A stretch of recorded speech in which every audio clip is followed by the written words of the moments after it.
Hi, I'm Satara Koot, and this is your Commissioner's Roundup.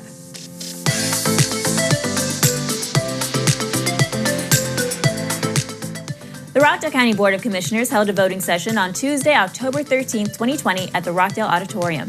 The Board of Commissioners recognized National Community Planning Month and presented the Rockdale County Planning and Development Department with a proclamation. The BOC also presented to the Rockdale County UGA Cooperative Extension Office's 4-H program a National 4-H Week proclamation, which recognized the role and importance of 4-H activities for Rockdale County youth. Following these presentations, the Rockdale County Public Relations Department presented several items in celebration of Rockdale 150. They include presenting the BOC with a proclamation renaming and reestablishing October 18th in Rockdale County as Founders Day, showcasing an updated Rockdale County User's Guide, showing highlights of the Rockdale 150 YouTube page, and finishing it off with a musical medley in celebration of 150 years of Rockdale performed by Mr. Derek Monk. That we can set aside Rockdale to show how much we love. Happy birthday to you. Happy birthday to you. Happy birthday, Rockdale. Yeah. Happy birthday, Rockdale. Happy birthday. Following the Rockdale 150 items, Restoration Storehouse presented updates on the nonprofit and their partners. Representative-elect and Rockdale resident Rhonda Taylor shared her remarks and gave a legislative update on what we can expect from her as she moves into her role as a state representative. At the October 13th meeting, the BOC approved grants to the Rockdale County court system for several programs and coordinators for court services, approved an election expense grant from the Center for Tech and Civic Life for the Board of Elections, considered the adoption of a water sewerage revenue bond, which will be heard at a called meeting on October 29th at 3:30 p.m., made volunteer appointments for KCRB and the Conyers-Rockdale Library Board, and lastly, appointed Margaret A. Moore Jackson as the Director of Technology Services. On your screen is a list of upcoming public hearings and voting sessions. Again, I'm Satara Koot, and this was your Commissioner's Roundup.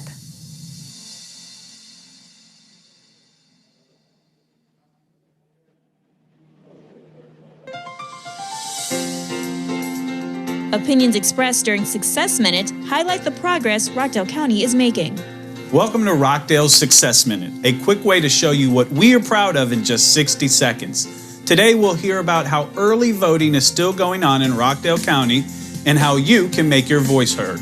Early voting in Rockdale County will take place until Friday, October 30th. You can vote at the Rockdale Government Annex, located at 1400 Parker Road, or at a second location, Springfield Baptist Church at 1877 Irish Drive, Southeast. If you don't want to stand in line and have opted to fill out an absentee ballot, you can either mail it in or drop it off at any of the 8 drop-off locations located in the county.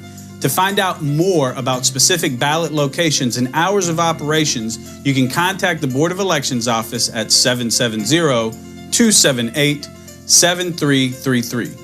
There's no excuses, folks. World War II veteran and the oldest voter in Rockdale County, 99-year-old Reverend Willie Clarence Banks, even cast his ballot early during the 1,000 Black Men March to the Polls event. We hope to see you at the polls. I'm George Diaz, and this was your Rockdale Success Minute.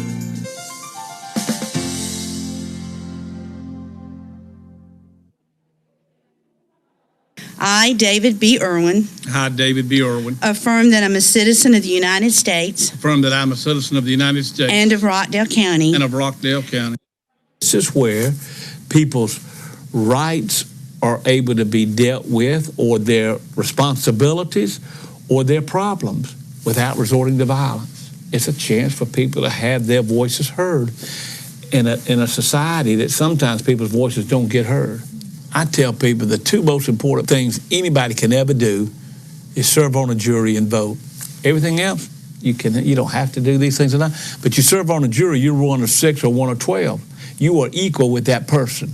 It doesn't matter what their beliefs or your beliefs, you are equal with that person. Money doesn't matter. You are equal with that other person on that jury. And the same as voting. Your vote counts as much as anybody else's.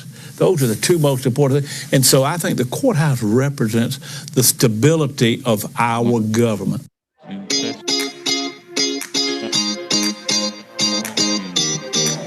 Sean 1 2, Sean 1 2, Sean 1 2.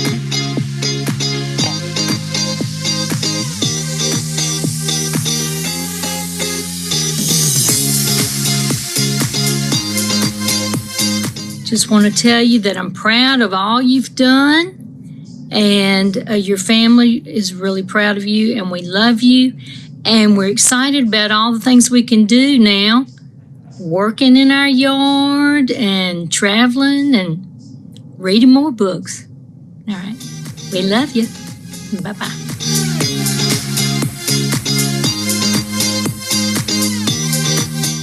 I got to tell you, it's been exciting to serve on the bench with Judge Nation. It really has been an honor. But I got to tell you, the person more excited about my family and me getting elected was Chief Judge Nation. Because I didn't have to appear in front of him anymore.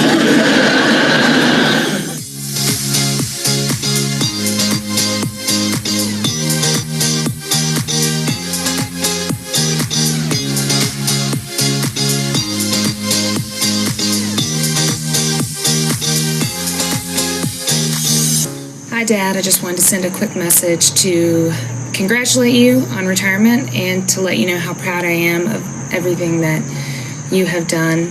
I know that you've taken every decision that you've had to make on the bench seriously, and you've been very intentional about your decisions, and you've taken that responsibility on and been very thoughtful about the weight of those decisions and the impact that they will have on the circumstances.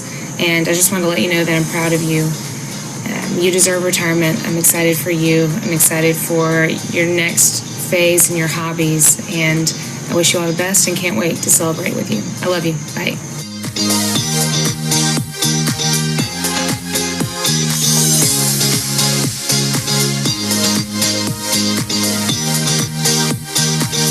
Hey Dad, congratulations for this achievement.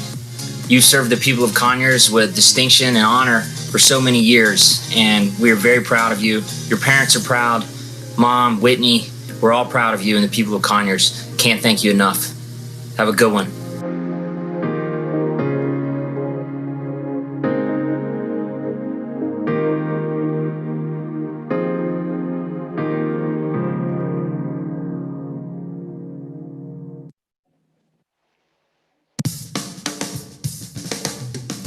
So I'm Mark Howe. I've owned Creamberries for 9 years. Sell ice cream. This is a job that really suits my personality. I think that this has done tremendous for me and my well-being, and I think that I've really served the community very well. It was an existing business when I bought it. I had been in corporate America, and I was looking for an opportunity to do something that was more fun, and so we found this business for sale.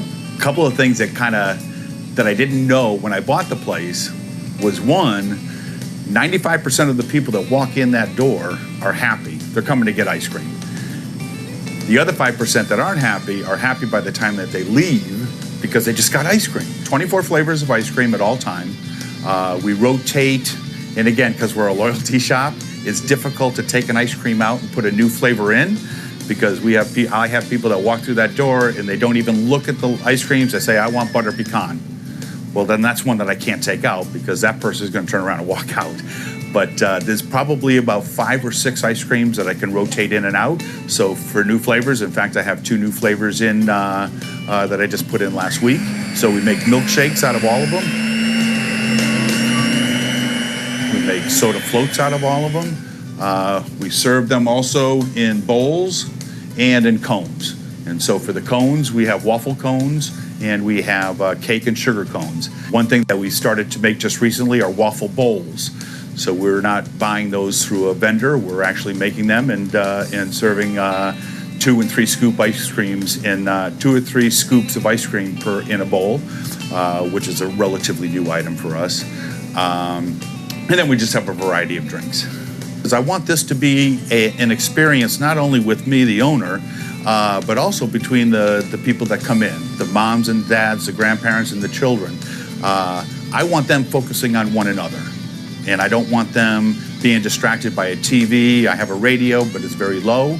But I'm looking for, it just touches my heart when I see grandma and grandpa sitting down with their grandchildren and they are interacting with one another and they're having an experience that they're gonna remember. And then the child is gonna say, I had a great time at Creamberries, let's go back.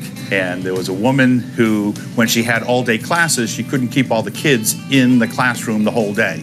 So she called us up and she said, what if I brought the kids over to your shop? Is there anything that you could do for us? And we said, sure, we'll give all the kids free toppings and we'll just set up an area for them to sit. Well, we put yard tables out and we covered it with butcher paper. And so when they got here, not only were they eating ice cream, they were drawing. And then we put the butcher paper up on the wall, whatever they drew that day. And other kids started to see it and say, hey, I want to draw a picture. Hey, I want to draw a picture. Well, she moved on from her art school. And then I just started tearing pieces of paper up and letting the kids do their own drawing. It has to have a name and a date. And we try to keep it ice cream related. And then we also have a room, I call it the quiet room. And we do birthday parties. My approach is, I give you the room, you do everything else. If somebody comes in and tells me that they saw this video, then I'm gonna give them a free topping.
Oh, you're here, great, okay.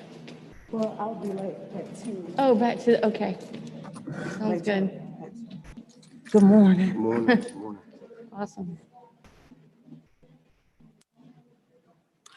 Well, good morning, ladies and gentlemen. It is Tuesday, October the 27th. We are here, it's shortly after the 9 a.m. hour. We're here at the Rockdale County Auditorium. This is our final, I believe, Director Rutledge, I believe, Mr. County Attorney, this is the last zoning meeting for the year. That's for correct. This calendar year. I mean, let's take a moment and give our Planning and Development Department a round of applause. They've done a fantastic job. Absolutely. Deputy Director Teresa Jacobs has really done a fantastic job. She and her team in terms of leading and carrying the torch as we make our way, Commissioner Washington, to a fast approach to 2020, an end to 2020 here. Not to delay our meeting this morning, I just wanted to point out that we are now calling our meeting to order, and I would like to ask for the approval of the agenda at this time. Let's see. I move to approve the agenda for today's meeting, October 27, 2020. I second that motion. It's been properly motioned and second. All in favor say aye. Aye. Aye. Motion carries. Okay, the approval of the minutes. Item A, July 28th, regular scheduled meeting, and item B, August 25th, September 22nd, which was canceled. I move to approve the minutes of the meetings that were held. I second that motion. It's been properly motioned and second. Are there any questions? All in favor say aye. Aye. Motion carries. Motion carries. All right, item number 4, Director Rutledge, rules of procedures for public hearings with virtual housekeeping. Yes, we will now play the video. All right.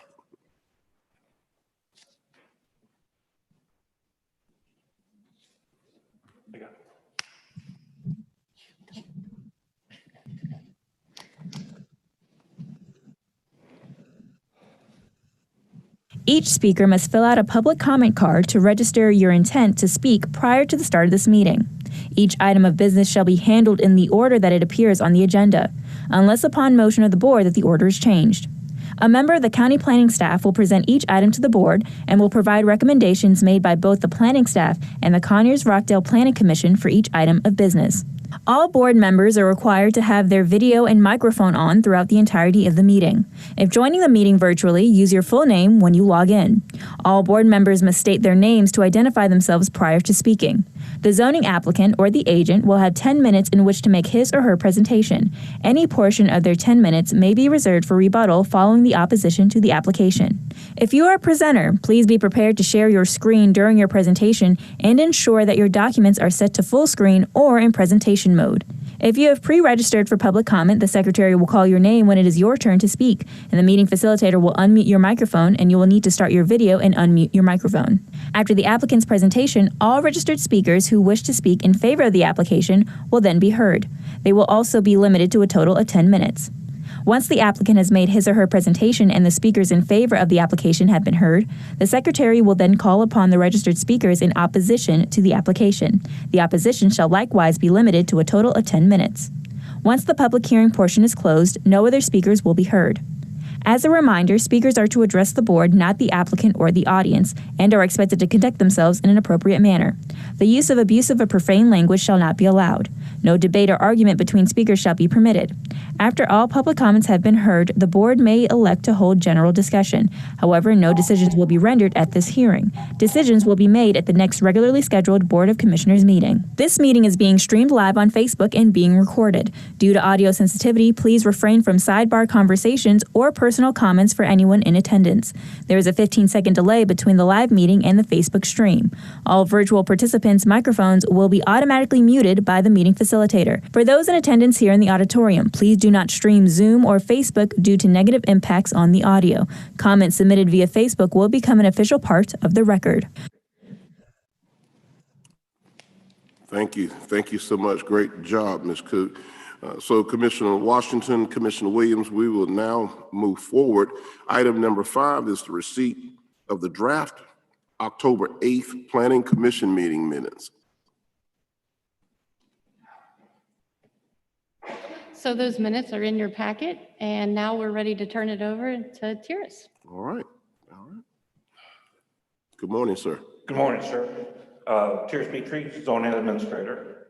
The next item is a withdrawal. We received a withdrawal letter regarding 2385 and 0 G's Mill in Glen Road. the town project.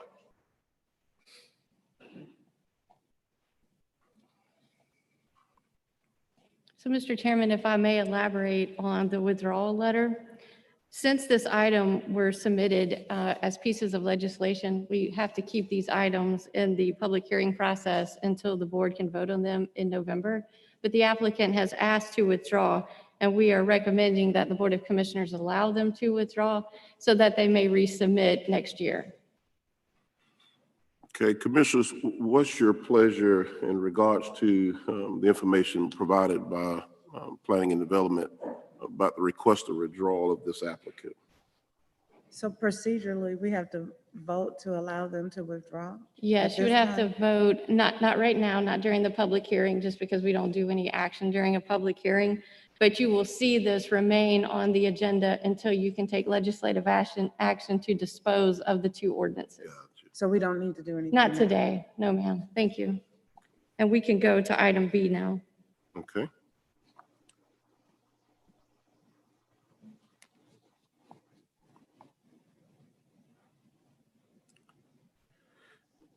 Thank you, Madam Clerk.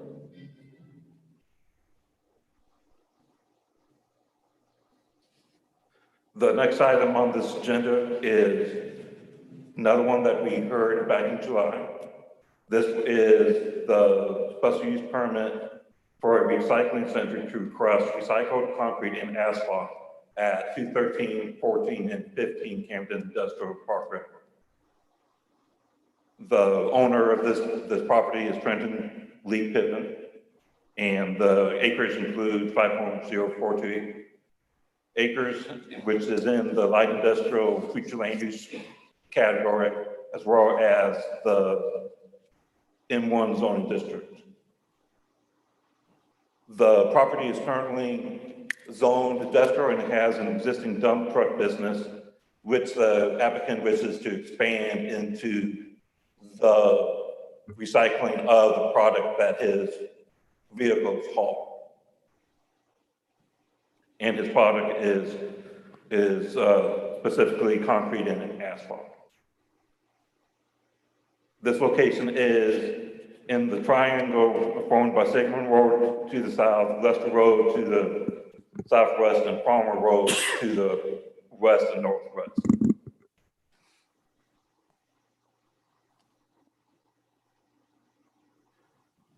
In 1985, this tract was part of a rezone project that the Board of Commissioners rezoned to M1 with conditions, which include the requirement for a 100-foot buffer at the rear yard of this property.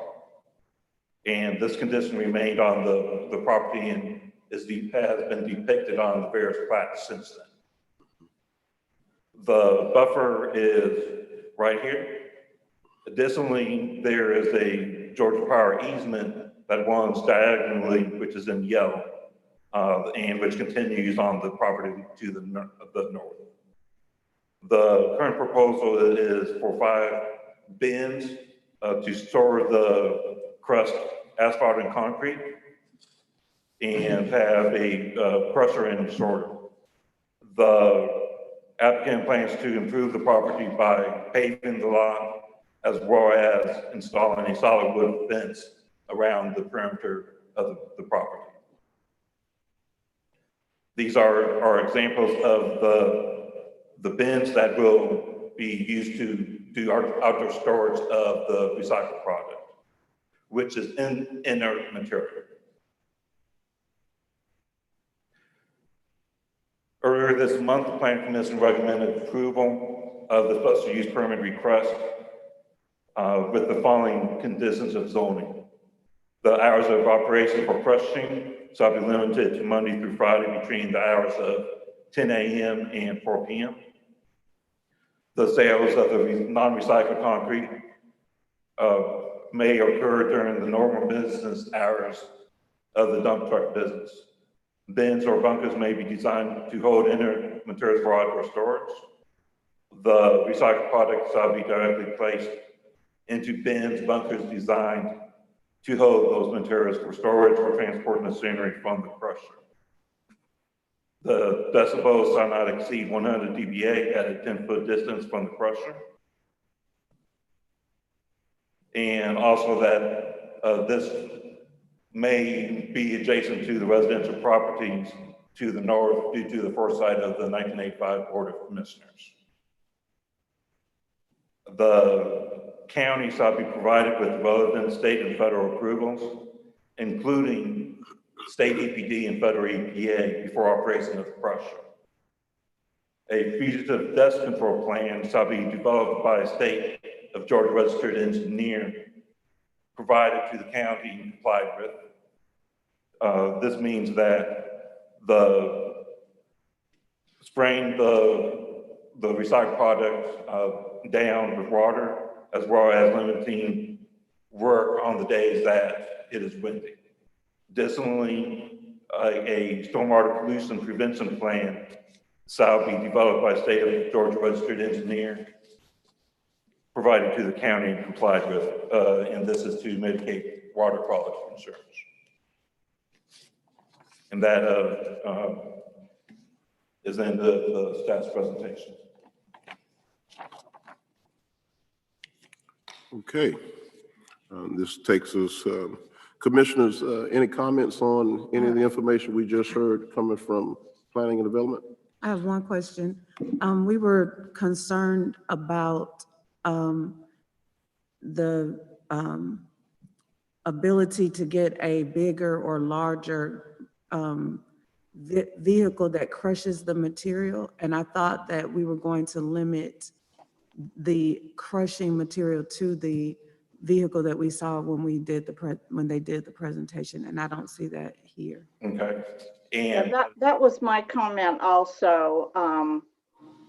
I actually had assured the residents that we would make sure that one of the conditions was that the machine they used was the same one that they demonstrated for us. And that is, before this comes up, before that, if it's the will of the commission, then we will definitely add that. Well, it's clear that that's certainly a commitment both the commissioners have made to the citizens in that area. And the conversation was clearly with the business owner about having this piece of equipment to be able to perform the operation in an adequate manner to make sure that things are done the way that they need to be done. I'm going to ask that we include this, and let's make sure that we have that communication and dialogue with the business owner and make this as a part of those conditions. Is that in order, commissioners? Yes, that's exactly what. Yes, Mr. Chairman. Thank you. Thank you, Commissioner Williams. Commissioner Williams, any other thoughts on this one? No, I really, as I was reading through the documents, I was really just concerned that that was not in there. And, you know, the owner had assured us that it would be the same machine. So I didn't see that that would be a problem to put it into the stipulations that it is the same machine. Okay. All right. Very good. All right. And the applicant is here as well. Very good. Very good.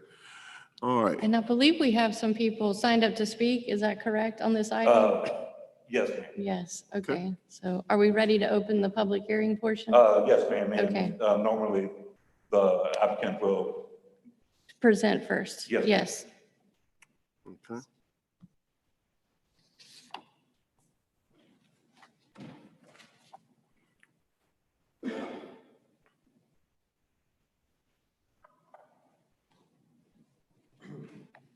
Good morning. Good morning. Once again, I'm Trent Pippin. I'm the owner of Pippin Trucking. We operate at Camden Industrial Parkway. It's a family business. We have operated within Rockdale County for over 50 years now. I would not object in any way to adding the stipulation that the machine that was demonstrated is the machine that is used. That is the machine that I have arranged to purchase should approval be granted. I would like to add that we currently, just a refresher, we currently operate a dump truck company there where we operate 16 dump trucks as well as 5 pieces of heavy machinery. And what I am seeking is the special use permit for the 2 acres of empty land that I have that's adjacent to my trucking business. It is an inert recycle center, as was covered. We will be taking recycling broken concrete and asphalt.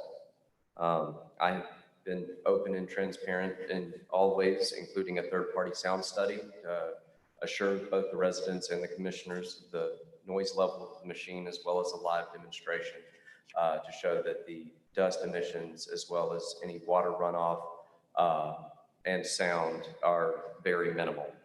I would like to also add that this is good for the environment. We are taking materials that would be filling up local landfills, and we will be recycling it, and it will be used for local construction projects. I would also like to add that this is good for the economy. This will lower the price of overall construction. This will help create local jobs, as well as making aesthetically pleasing renovations more appealing to both homeowners and local businesses. The East Metro is the only region of Atlanta that does not already have this service, and this is something that this area sorely needs. Rockdale County is in favor of approval. The Planning and Zoning Committee voted unanimously for approval, and I am here this morning to ask the Board of Commissioners vote to approve the special use permit for Camden Industrial Parkway. Thank you. Thank you. Commissioner Washington, Williams, any questions for Mr. Pippen? I don't have any questions, but I want to go on record by saying thank you for hosting us after we asked for, almost demanded a showing and a demonstration of the material. I will say that I was late, and so when I got there, everything was in full swing. What I did not hear coming down was any noise. I didn't hear the noise until I actually got out of my truck and was walking up onto the display. And so that assured me that there would be no noise emitted, because I was lost. So of course, you turn down your music when you can't navigate. Sure. So I didn't have my music up or anything. And so I didn't hear anything. So I was pleased with that. There was dust, but you were breaking up concrete. So I don't see how you do that without dust. I am pleased to see that you're going to have a dust plan and a water plan, which should waylay the concerns of the residents a whole lot, as long as we can be assured that you follow the plans. So I thank you for being such a good citizen and a good neighbor, for going the extra mile to waylay a lot of the concerns of the citizens. Yes, ma'am, Commissioner Washington. It was my genuine pleasure to do so. Commissioner Williams?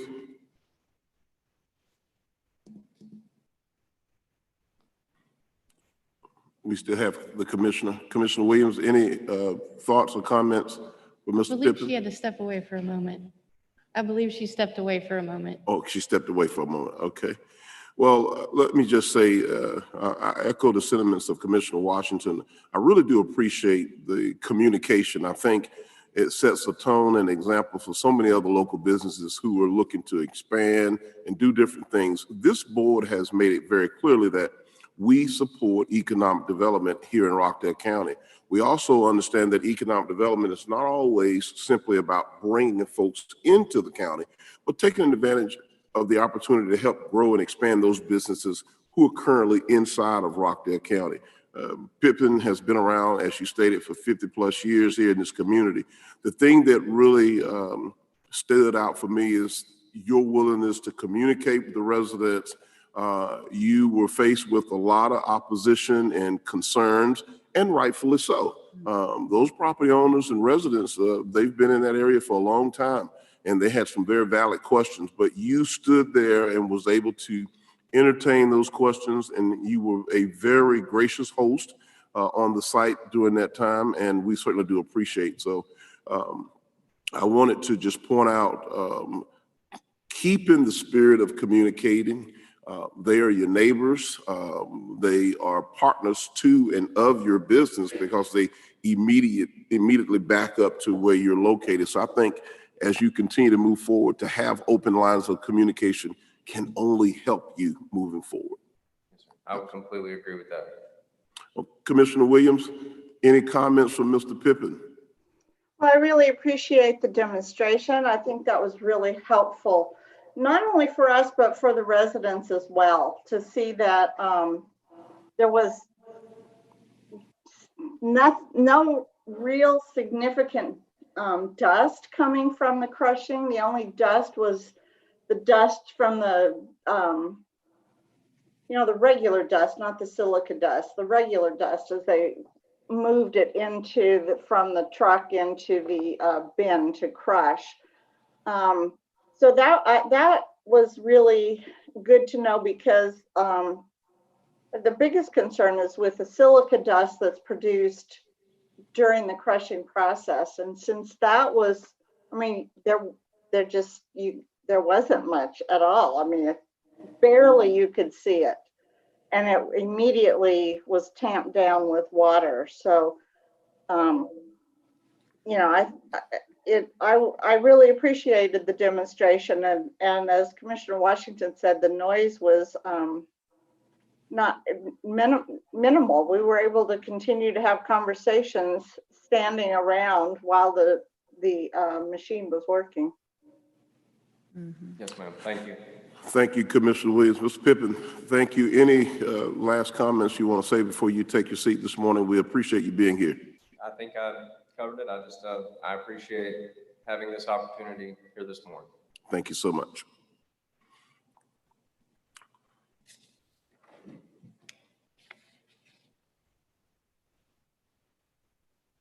The only public comment card that we have is in opposition, and Dr. Linda Akins Young. Okay, come on up, Ms. Young.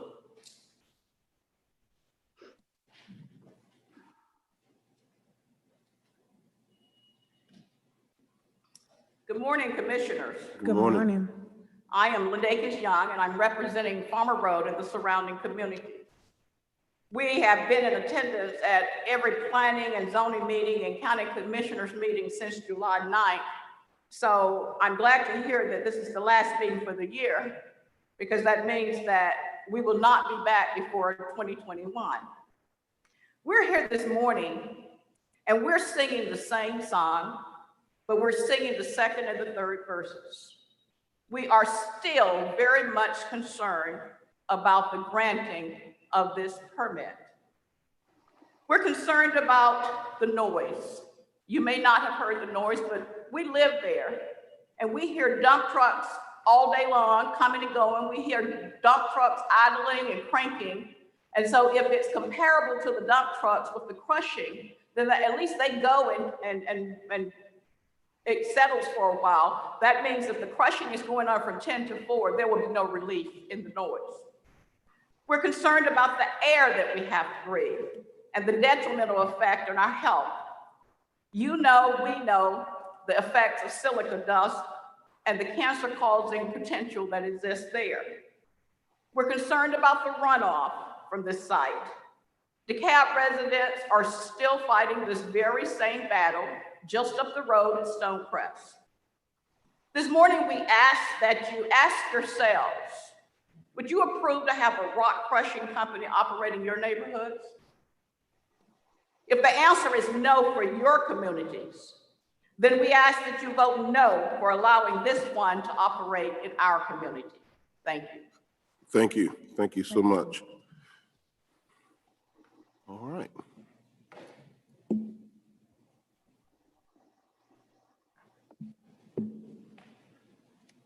And just to clarify, this is currently scheduled to be voted on at a regular, this will be voted on at a regularly scheduled meeting of the DOC voting session. Yes, and Director Rutledge, do we have a date for that meeting? Yes, it would be Tuesday, November the 10th. Tuesday, November the 10th. That's correct. Thank you so much. I'm sure everybody wants to know exactly that I'm date. sure they do. All right. Okay, that takes care of that matter. I think we're on to new business. All right, moving on to new business. There is no old or unfinished business, commissioners. We're moving on to number 7, new business. Special, Commissioner Williams, did you have a comment? No. Oh, I'm sorry, I thought I heard something. Special use permit case number 2020-03. Yes, sir. Thank you, Mr. Chairman. Terry Petrie, zoning administrator. The next request is in alterations to the conditions of approval as approved under special use permit case number 2014-08 for a private school as an accessory use to a place of worship in the agricultural residential zoning district. The request is to increase the grades to K through 12 from K through 5 and to increase the enrollment to 125 from 99. The owner is Kingdom Builders Covenant Church and the agent is E. Brian Rockdale. The acreage of this property is 5 acres and it is on flat soils in between Old Salem Road and Highway 138. This is adjacent to the city of Conyers, which is to the west, and across flat soils to the north. Additionally, it is adjacent to another place of worship.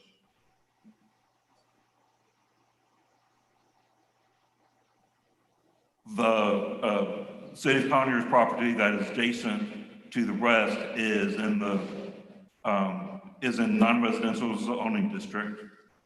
And across the street is townhomes, and it is surrounded. Otherwise, it is surrounded on 2 sides by the other place of worship, which is in the same zoning district.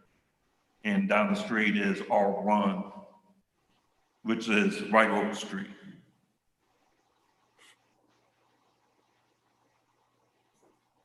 And this is the main worship center is at the front of the building. There's a daycare center as well, adjacent to the worship center. And this is in the educational building at the back end of the property. Right. The Planning Commission recommends approval of the request with the following conditions of zoning. The private school may operate with grades K through 12, and the enrollment of the school be accessory to the place of worship on 5 acres shall not exceed 125 students.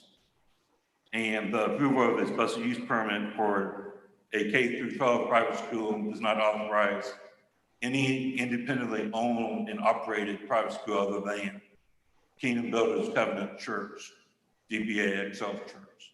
Additionally, the issuance of a special use permit shall only constitute approval of the proposed use, and development of the use shall not be carried out until the applicant has secured all other permits and approvals required.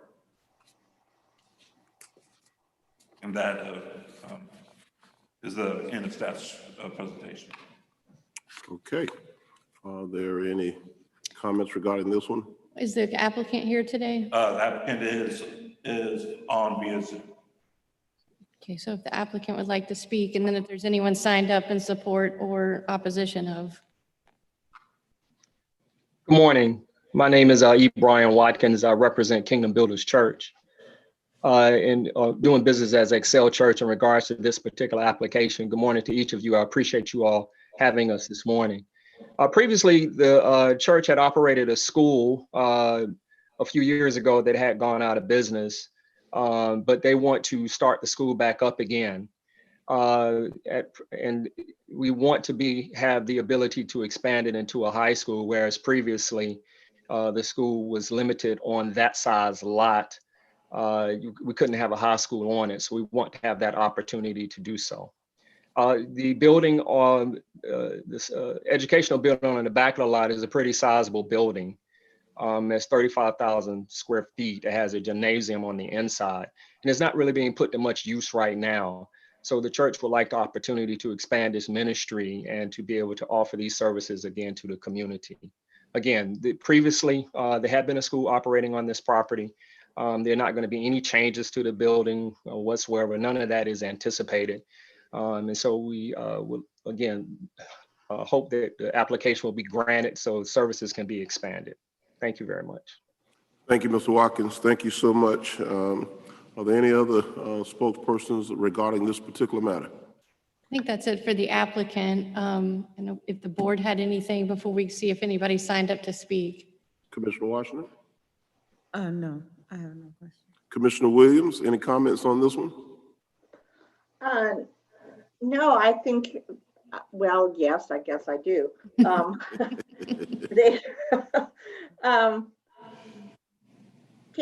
Excel Church happens to be next door to my church, and they are good neighbors, and I don't see that this is going to be a problem. Okay, all right, well.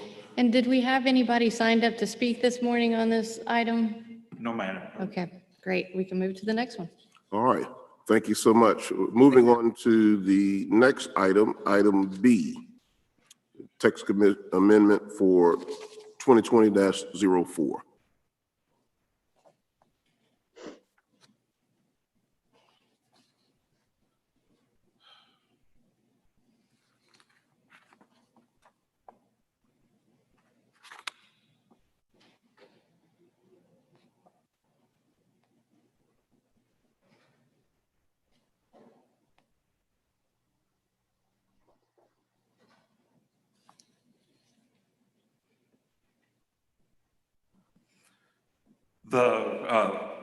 Chair Petrie, Zone Administrator. The next case is regarding caterers and mobile food vendors.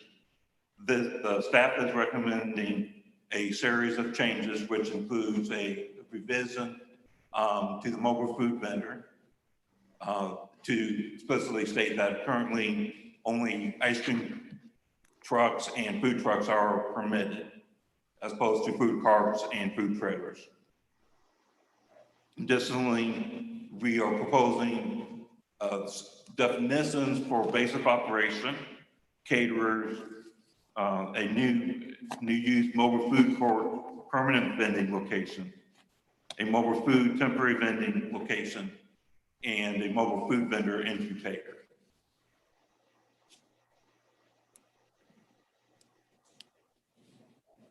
We are also proposing two revisions of the existing uses, including allowing caterers base of operation being in the M1 and renaming mobile food vendor to mobile food temporary vending location. And that is for where the food trucks typically would sell their food on route food by the county staff as well as the environmental health department. We are also recommending creation of the mobile food vendor base of operations and mobile food vendor incubator. The incubator is essentially a location where that is the primary use of a property that provides the environmental health required base of operations with kitchen and triple sink to meet their requirements if they granted variance for that. Typically, mobile food vendor base of operations could be operating from their existing restaurant, or they could be renting a brick and mortar location for the kitchen. And additionally, a mobile food court, which is would allow the more than we're recommending allowing four mobile food trucks at a mobile food court, and that is essentially where they park the truck and leave it overnight. You allowed how many? Up to 4. Okay. I thought the document says 6, a maximum of 6. Yeah, that's what. Designated food truck parking spaces located on the site. Thank you. That is correct. Up to 6. Thank you. Thank you, Commissioner Williams.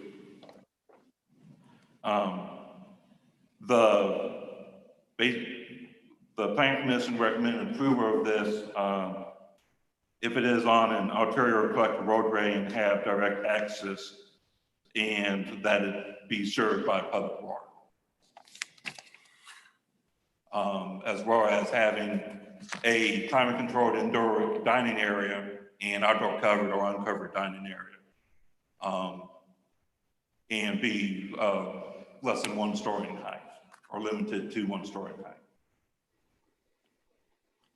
And it needs to meet the county's requirements for the exterior building materials and requiring the dumpsters to be similar materials as the building.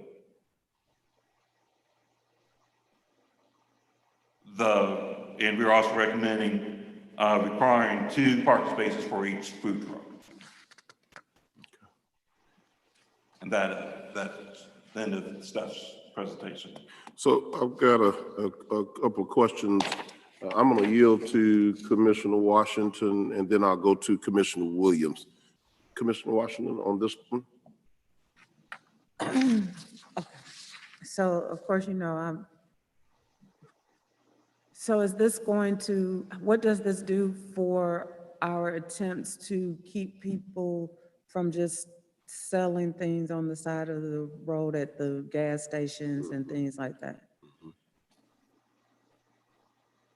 This would require the same process that food vendors have to go through. There is a location at Highway 138 and Flat in Irish Drive, I believe, the former Shell location. Mm-hmm. And that is one example of what this could be. Well, I'm talking about the people who are set up to sell their barbecue and whatever, and we don't know if they're permitted. They're just selling food to customers. I'm sure it's very, very good. As a matter of fact, I'm certain it is, but. You're speaking from experience. Yeah, sounds like it. But I'm concerned about the safety of the food. And I'm concerned, especially in COVID, the safety for our citizens when we have people like that. And I just need to see if, I just want it clear, is this going to allow that or not going to allow it? It will not allow them to operate without county approval and being both the planning and development as well as environmental health department. Yeah, and I'm so glad Commissioner Washington brought that one up. That's one that I'm sure all 3 of us from time to time have received calls, comments, and inquiries from citizens, particularly those entrepreneurs who are pulling that smoke grill, hot grill behind the pickup truck that just pulled into the parking lot of the grocery store right there at the intersection of whatever corner in Rockdale County. And there's tons of folks that's walking up to purchase. If those folks have not gone through this process, they are in violation of our ordinance. This will also allow code enforcement to enforce the code from complaints and from folks that are coming up and complaining, but more than just a complaint or the nuisance of, if some folks see it as a nuisance, but the safety factor is a major concern. Because there are health department regulations, guidelines that must be followed. And then to what Commissioner Washington pointed out about COVID-19 and all of the concerns centered around COVID-19. I have been lured by the smell of that barbecue myself. So I'm keeping it real and admitting that I have been going into the grocery store to do my shopping, but I've been tempted and lured by the smell of the aroma coming from the smokestack off of that, and so we now have guidelines in place. Commissioner Williams, I'll give you an opportunity to weigh in on this one. This is very popular. I have one more question. Okay. Do we have applicants and what types of cuisine are they asking, are interested in even doing a food truck court? We have a property owner that is interested in doing a food truck court. However, I've not personally seen those applications from his proposed tenants. Okay, so this is a property owner driven, not the, okay. Correct. Yeah, and thank you, Commissioner, because the particular food truck court, that's the operation that's there on 138 at Old Salem, right across from the Checkers hamburger, simply because the name of the place is called Rockdale Food Truck. I can't tell you how many calls I received from people saying, I see y'all putting up a food truck court, just because the place happened to be named Rockdale Food Court. Well, it has nothing to do with county government. I want to make that very clear. They just like you may see a place that says Conyers Church of God or Conyers Tire Place or Rockdale Tire. It just happens to be the name of it. They decided to name it Rockdale Food Truck. The county does not own or operate that, but I've received, Commissioner Washington, several inquiries and text messages, and I must say there have been people who were excited. They were excited, but they thought that the county had a direct hand in. Commissioner Williams, any thoughts here? No, I think you and Commissioner Washington have covered them all. Well, I think we've moved past, we're in 2020, Commissioner Williams, Commissioner Washington. We've certainly moved past the days of the 60s and 70s and 80s where people could just sell food out the back of the station wagon wrapped in aluminum foil. We can't do that anymore, and we certainly can't have that here in Rockdale County. So all of those people, and I'm really hoping that public relations will weigh in on this one and put something out to the general public, because this is a big one here. We get a lot of folks. We don't want to seem as if we're being mean or anything, but we've got to enforce these particular rules as relate to folks pulling up on the corners in Rockdale County and selling without a permit and without going through the proper procedure. We have to make sure that happens because as many people stand there and enjoy that barbecue or whatever it is they're selling, the very moment someone gets food poisoning or something happens, then that same customer who's been buying from you every weekend after weekend will sue your socks off because you didn't do your due diligence. So just keep that in mind. I just want to break it all the way down because oftentimes people forget that part of it. They'll eat that fish sandwich from you in a heartbeat, but as soon as that bone get lodged in their throat, they after they get some fish bread and clear their throat, they're gonna then come back with an attorney and sue you and your catfish bones. So I just thought I'd break all that on down because I think it's important for people to understand that's really how it plays out, Commissioner. That's exactly how it plays out. Let's move forward. Anything else on this one? We did not receive any public comment cards. And let me just say last piece here.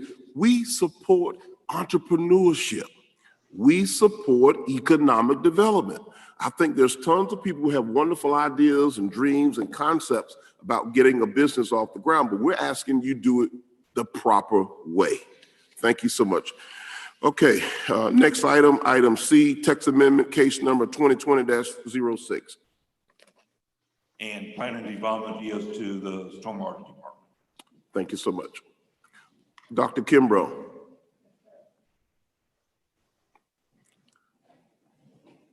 Good morning. I'd like to bring up Adam Watts and John Colbert, who are going to be here in case there's a question. Come on up. Good morning. Good morning. Good morning. Start the slide presentation.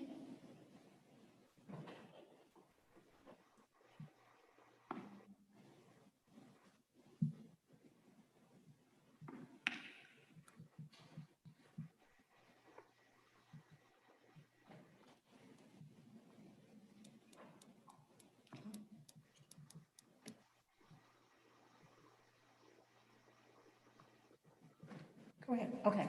So first, we'd like to say thank you. I'm Ann Kimbrough, Director of Stormwater Management. With me are Adam Watts and John Colbert, both engineer technicians.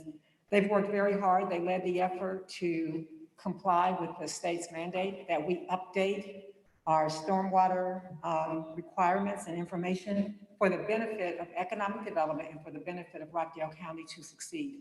Every single municipality in the state of Georgia is required to update its stormwater ordinances. You're looking at something that we look at quite a lot, and some folks may call it a what? A apron. It's also one of our inlets. It allows water, the rain water, we know that will accumulate in pond. This takes it off of the rain, off of the ground and out of the citizens' yards and into our streams and other places. And we absolutely watch the water go down that drain, and it's a great pollution preventer. This next slide speaks for itself. This is where we started with the state. The Georgia Environmental Protection Division required us to do this because we operate municipal separate storm sewer systems, and we work closely with our water department. Okay, here's a key paradigm shift. So as we know, things must change and must be updated. The Stormwater Department of Rockdale County is very proud to partner with our parents. Our parents are the EPD and the EPA. And our charge is to make sure under the economic development banner that we definitely protect all of our water and aquatic resources. We have an individual who checks those ponds, Claude Waldrop, and checks all of the waterways. We also have to minimize the damage to public and private property and of course the infrastructure.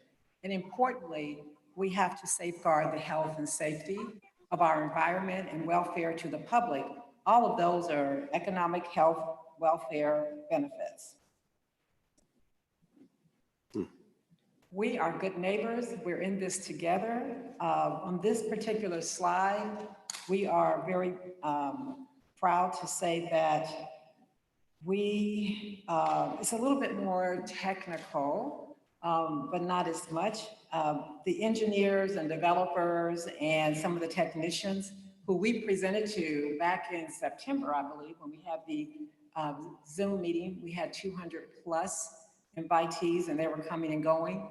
They wanted to know about how they can update their plans, their assumptions, their drawings, et cetera. So to explain it in the simplest terms, what the update is that the change now is that there is a requirement by the state, therefore by us, that no water can leave their site. It has to be contained. So while they're developing the sites, the water must be contained upon the site. It cannot. Before, there was a little bit of give, and if the developers did not want to adhere to that, they could always advance the water quality portion. They can always go to water quality, which to me was always more confusing because of the ratios and the runoffs. And I'm smiling because Adam likes to play with math, and he goes, no, it wasn't difficult. So what it means now to the developers and to others is you must contain it. It cannot run off. Again, it's prevention of pollution. There are no more choices in this matter. It used to be, as I just said, so that is it. And we're all living with that right now. And just to make it a little easier to explain, I think, is this the next? Yes, so we can always send this to everyone. So if you're a developer, or if you are not, or you know someone, there is a pre-consultation meeting, which we can do, and we do right now. It's just not widely advertised because we're still working closely with other departments. But we want to meet with you so that we don't get to a point where developers and citizens stand before you and present information that they could have earlier received and maybe could have resolved some of the matters that we have seen time after time this year. Ms. Young, who were church members together, she said she didn't want to come back and she won't be back till next year. Well, hopefully situations like this can help. So very simply, if you say that in our pre-consultation meeting that everything is okay, all is well. If it's a no, it's going to become a yes. If you notice the bottom of our page, it equals a yes, no matter what. Sometimes the no's require that we get there a little bit longer, but we will get there. The goal is to make it a reasonable opportunity for our developers. We don't want to hinder them, or we want to make sure that they know here are the rules of engagement that we all have to adhere to. Next. Well, this is my linear feasibility page, and I always laugh because it should be linear. It should be, they have they call it feasibility, but we call it linear feasibility program. For these next and final two slides, we want to emphasize that we have worked closely with the Rockdale Department of Transportation Director, John Moretto, because this particular program only addresses transportation as it relates to stormwater. And throughout the state, with all of these great road projects, sidewalk projects, bridges, any way that you can move people and vehicles, all of those belong to Mr. Moretto. All the others belong to us. And so that's why we work as a tag team or as a duo or as twins sometimes. So this program is set up to assist the Rockdale County Department of Transportation with its determination of the amount of stormwater management or water quality that RDOT would have to provide for each of its projects. So there are waivers. So for example, if there's a project and there's an emergency, say perhaps a chairman of a county may call, he may contact me, this is just for instance, and he may see something or she may see something, and Mr. Moretto and I both evaluate it, and we find that there are matters that have to be taken care of right away.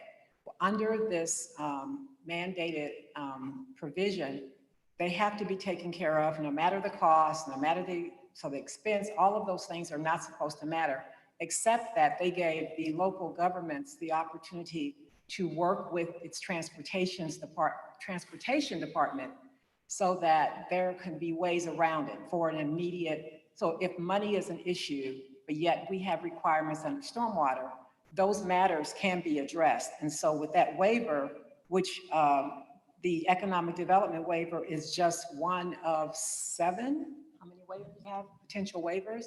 There could be a matter of time. It could be a matter of the actual site. We have a lot of rock in Rockdale. So we have requirements in stormwater that don't always match so sometimes the rules are made, but they gave us a chance to not break them, but to work with the client. So we really appreciate the state giving us that chance to get Mr. Moretto's input so that we don't do anything that would do the cause undue harm. So here are some considerations. As I said, the project cost, if it's more than what we thought it would be, if it will delay the beginning of the project's construction because we're asking for certain things that have to be adhered to, we can do a waiver. And if it poses a threat to public safety, the environment. So those are the things that we can work around and with the Department of Transportation. So we are at the point where this ordinance will take effect beginning December 1st, 2020. And that's coming up in the next few days. And as a result of our relationship with the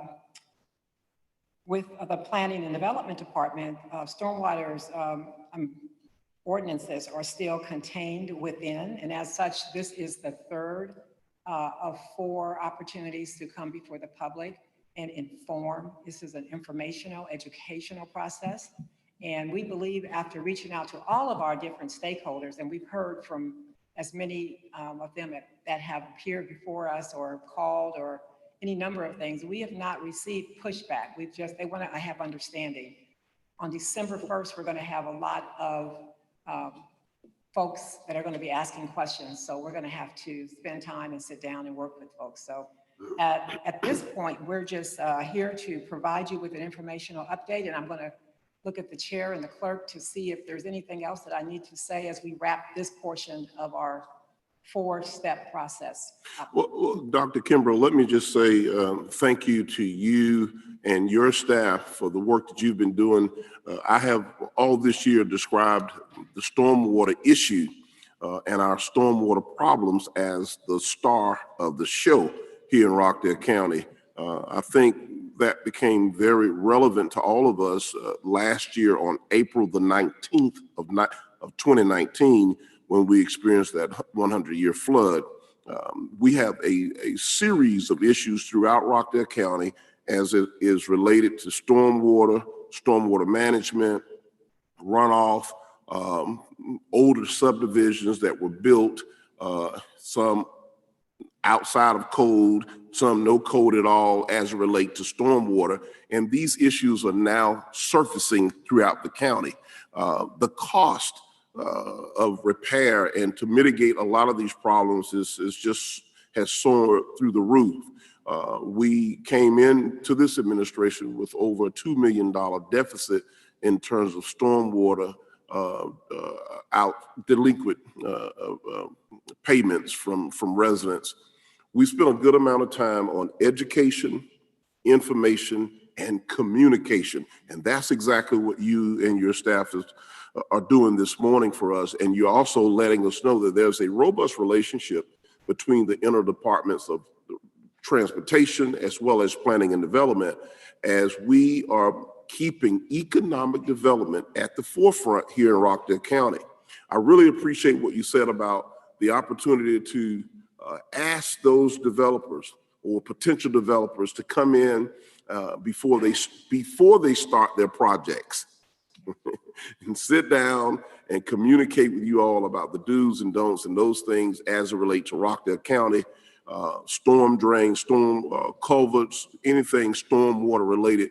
We're looking to hear more from you in the days ahead. We want to encourage you to continue to educate, continue to communicate, any type of paraphernalia, anything that you can do with public relations to continue to get the word out. We want you to do that. In fact, we really want to put a lot of emphasis on educating our general public and our residents about the impact of stormwater and what that really means to Rockdale County. Commissioner Williams, any comments about what Dr. Kimbrough has presented to us, she and her staff this morning?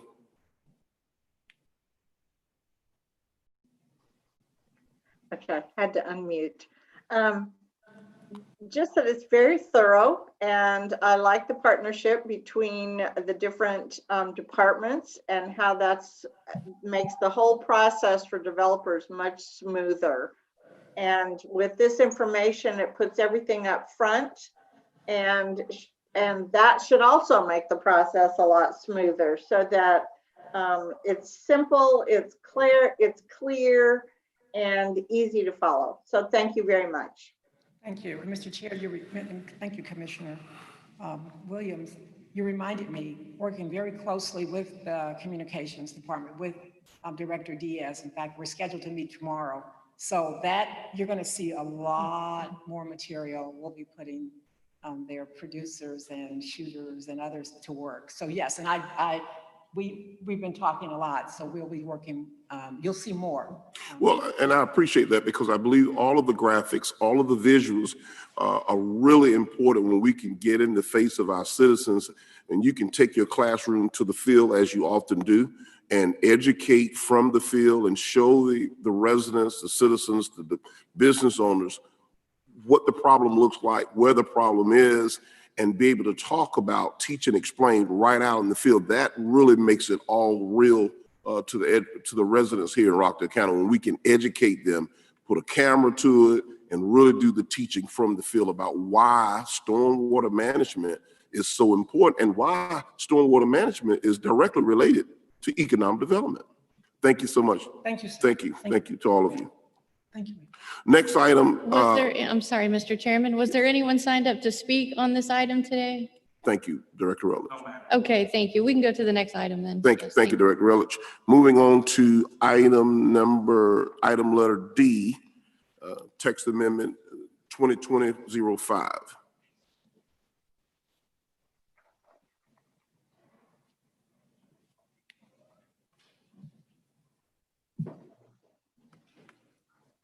Thank you, Mr. Chairman. The next item is regarding truck stops.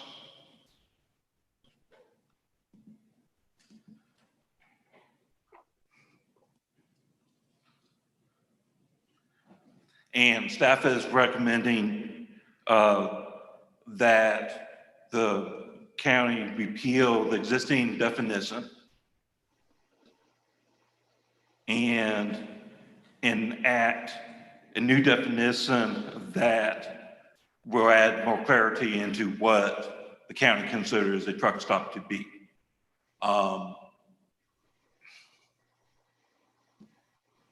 And basically, truck stop is a gasoline station or gasoline station with convenience store that dispenses diesel or any other fuel or petroleum product used by heavy trucks, and which includes one or more of the following 10 additional facilities. The truck stops are still being prohibited.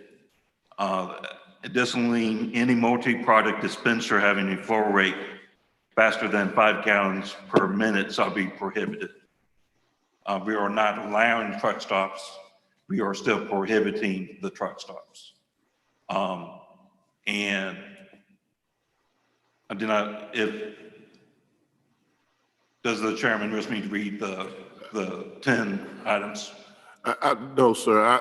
First of all, I certainly appreciate you asking me that for the sake of time and where we are to transition into our BOC meeting. There's been a lot of talk and conversation in this county concerning truck stops and the difference between a truck stop and a travel center. I do appreciate the work that you all have done to revisit all of this and to give some clear definitions to this.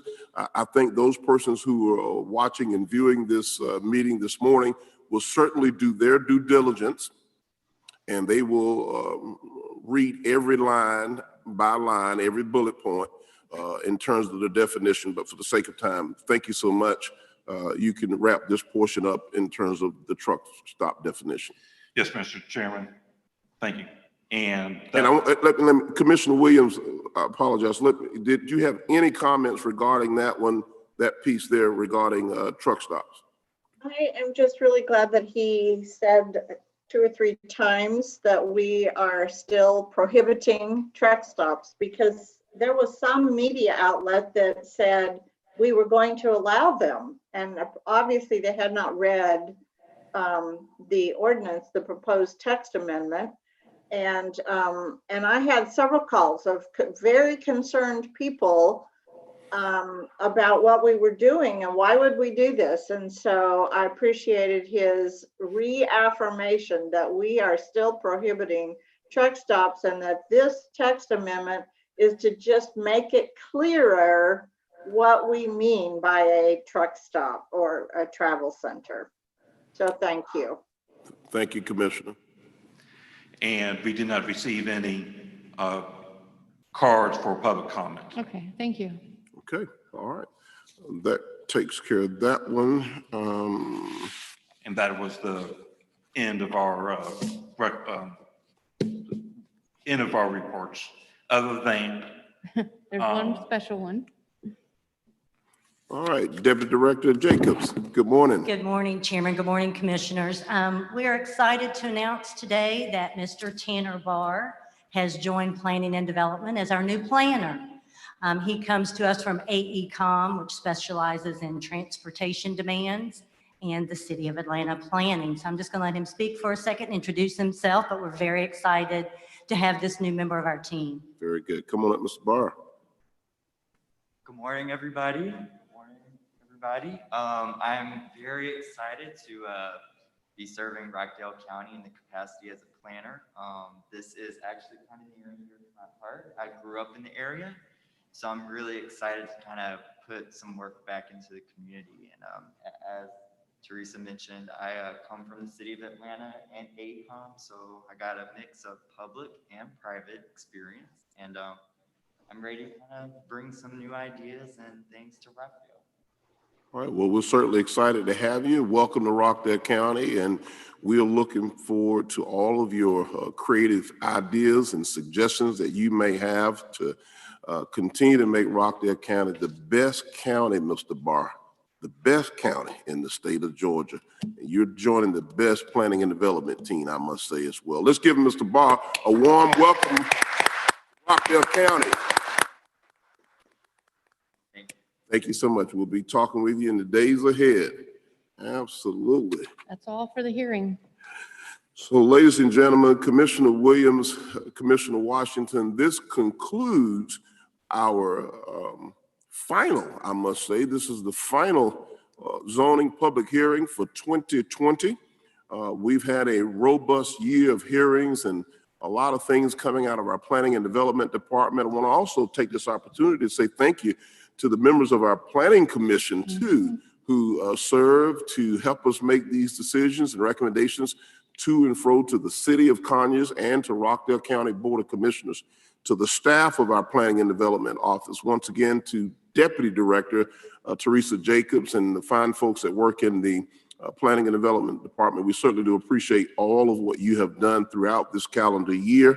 And we also appreciate the working together, the networking, the collaboration between all of our departments, particularly centered around economic development here in Rockdale County. It makes, as Commissioner Williams, it makes the process so much smoother when a developer, a potential developer is coming and considering Rockdale County, when they can come into a one-stop shop and get all of the departments who are going to be relative to their project sitting at the table together so they can get all of the do's and don'ts on how to move forward with a project. Thank you so much. This portion of the zoning hearing is concluded. We're going to take about a full 3-minute break and we will transition right into our Board of Commissioners meeting. Thank you so much. This meeting is adjourned.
We was a little gracious and gave you a little bit beyond 3 minutes, and perfect timing always.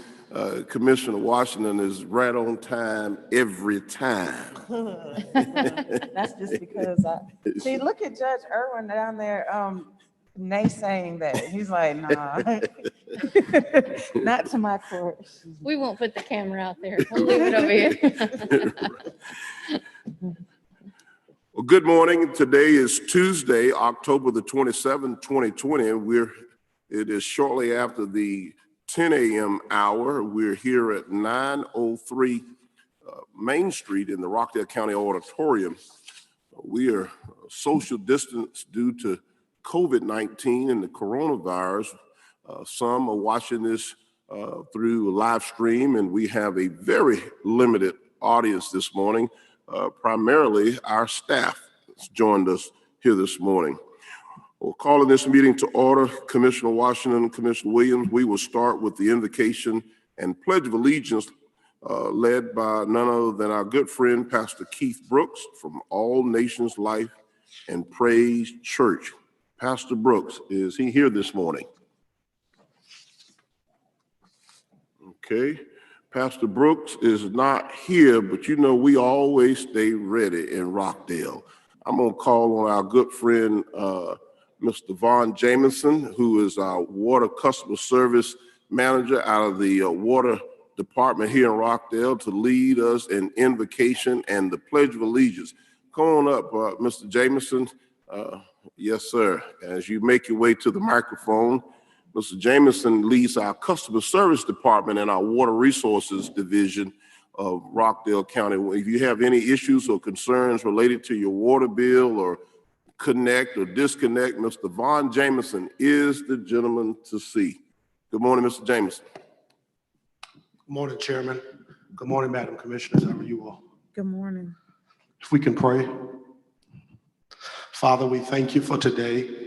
We thank you for this great county in Rockdale County. We thank you for the vision, God, that you've given its leaders. We thank you for the support, God, of all of its workers. We thank you, God, that we can do nothing without you, Father. So we invite you to continue to lead and guide us as we stand on a rock, the rock in Rockdale, where we can preserve the dignity, the history, and Father, even the forwardness of what we're looking to do. We thank you for all that you're doing in Rockdale. We thank you, Father, for all that you shall do in Rockdale. Now, God, allow us to stand even during the pandemic. Allow us to persevere. We thank you that you shall keep its people and you shall keep all that reside, work, and live in Rockdale. It's in Christ's name we pray. Amen. Amen.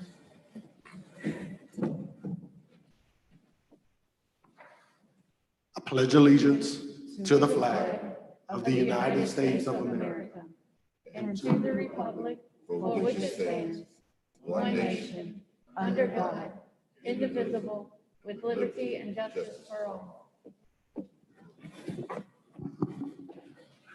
Thank you to Mr. Vaughn Jamison from the manager of our water department customer service division.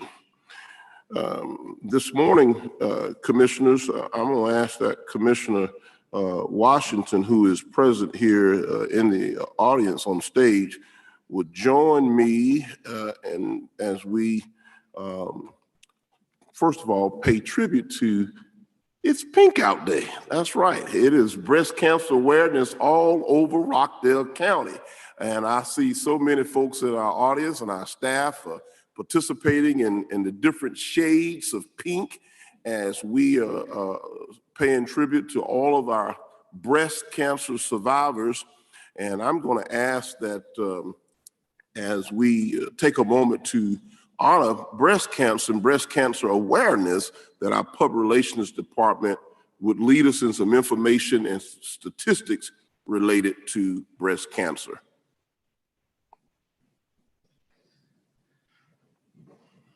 Good morning, Mr. Chairman and Madam Commissioners. I hope you all are doing well this morning. As we all know, October is Breast Cancer Awareness Month, and aside from us just being able to wear our pink shirts in recognition, we also wanted to share some stats with everyone that we've gotten from some of the resources and organizations that combat this illness that affects so many. If you look at the screen, you can see the stats. A lot of us are very familiar with them. How many women this affects, 1 in 8 women, and the statistics as how often these types of situations get diagnosed. But instead of just sharing with you this flyer that we have here, we do have a video that Ms. Coop will pull up that will show a little bit more in detail what breast cancer awareness really means.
Thank you so much. Thank you to our public relations department. Thank you to all of our employees throughout Rockdale County government who have taken an active part in our Pink Out today in our breast cancer awareness. Congratulations to all of the breast cancer survivors all over Rockdale County. We have employees and residents and people throughout this great community who have survived this ugly disease. This is the first year. I wanted to make sure I mentioned this one, Commissioner Washington, Commissioner Williams, that Miss Tara down at the Pampered Puppy and the group with the Pink Pooch Parade was not able, due to COVID-19, to have the Pink Pooch Parade and Festival where they dress up all of the pooches and the dogs and to bring awareness in a very unique kind of way to breast cancer awareness. Due to COVID-19, they were not able to do that this year. But we want to say that we are constantly in prayer for all of our breast cancer survivors, and we salute you, and we are praying that scientists will continue to move forward toward a cure. In Rockdale County, we are recognizing all of our breast cancer awareness. I'm going to ask that everybody that's in the audience and on the stage that's wearing pink, would you just stand up, please? And let's give a round of applause to all of our survivors.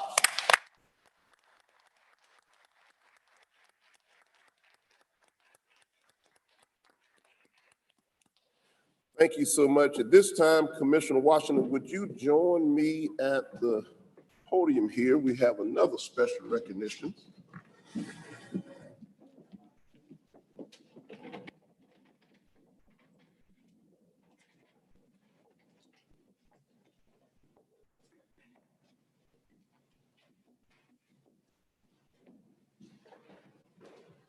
Good morning. I hope that I can get through this one without tears flowing, because this is for somebody that has been very special. I was sworn in 2007 into the Georgia Bar, and Judge Irwin actually swore me in. So it's been my absolute pleasure to be a member of the Rockdale County Bar. And if you've ever sat in his courtroom, if you were not anything else, you were entertained. But one of the things about Judge Irwin is that he has always been fair. He may fly off the handle every once in a while, at least once a day. But when he gets himself collected back together, I will say that his rulings have been fair. And that's really all you can ask for in a judge, because they are human too. And they're sitting up there doing the best they can with oftentimes situations that you just say, you know, really? really we're here for this. And they have to make these rulings. And like I said, it has been my absolute, it's been an honor and a privilege, sir, to practice in front of you. And it's definitely my honor to give you this proclamation. So, whereas we celebrate the accomplishments of the Honorable Chief Superior Court Judge David B. Irwin for his more than 20 years of service to the Superior Court of Rockdale County, and whereas he took office in January of 1999, and he began his sixth and final term in January of 2019, and whereas he is a graduate of North Georgia College and Mercer University School of Law, he has been an asset to Rockdale County. He served as a trial lawyer for 16 years, served as the past chairman for both the State Health Planning Review Board and the Rockdale County Sheriff's Merit Review Board, and is a past board member of Rockdale Cares. And whereas Judge Irwin has also served on the board for the State YMCA of Georgia, he was a former state representative and a former public defender. And he is a member of Conyers First United Methodist Church, where he serves as a Sunday school teacher. And whereas Judge Irwin is married to Miss Lisa Tucker Irwin, and they have 2 adult children together, Tucker, a doctor in Rhode Island, and Whitney, a doctor in Tennessee. And whereas Judge Irwin is retiring with much experience and many accolades credited to him, he may now enter into retirement knowing that he served Rockdale County well. And whereas Rockdale County recognizes Judge Irwin's outstanding service to our community, and we bid him well wishes on his well-deserved retirement. Now, therefore, we, the members of the Board of Commissioners, are pleased to proclaim October 27th, 2020 in Rockdale County as Chief Superior Court Judge David B. Irwin Recognition Day.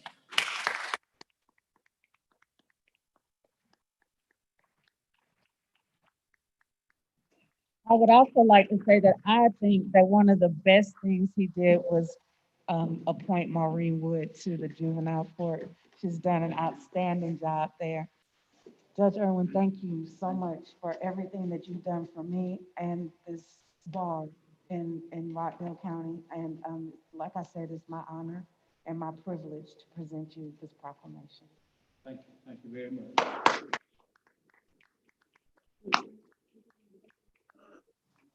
Just before the judge says something, because he comes in his own unique kind of way, I just wanted to echo just a few of the sentiments coming from Commissioner Washington. Judge Irwin is certainly going to be missed. He is a resident of Rockdale County because he will still be around town. You'll be seeing him from time to time. One of the things that we were not able to put everything in the proclamation, if you've ever had the opportunity to be attending a program where Judge Irwin has served as an MC or the host, you were always in for a treat. And also, I will make mention that Commissioner Washington alluded to the fact that whether you were in his courtroom on official business or you were serving on a jury, you were there for some other kind of reason, the thing about Judge Irwin, if you didn't want to hear the truth, regardless of the style or the manner in which he brought it to you, because sometimes the truth has to be given in a kind of a lighthearted way or a kind of humorous way in order for folks to really, if you did want to hear the truth, then you needed to say a prayer to God, Pastor Levitt, before you got to Judge Irwin's church, courtroom, that he was not on the bench and he was not going to give you the butt-naked truth, because he always gave you the truth about whatever it was concerning the situation that you were involved in. And he brought it in a very way that only Judge Irwin could bring. We certainly do appreciate, Judge, your service to this community, to this county, and we look forward to seeing more of you in your own unique way in the days ahead. Give him another round of applause.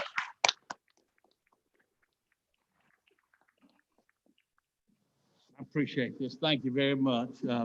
People have been asking me what I'm going to do, and I might as well tell y'all. I have been interviewing to be the spokesperson for Hair Club for Men.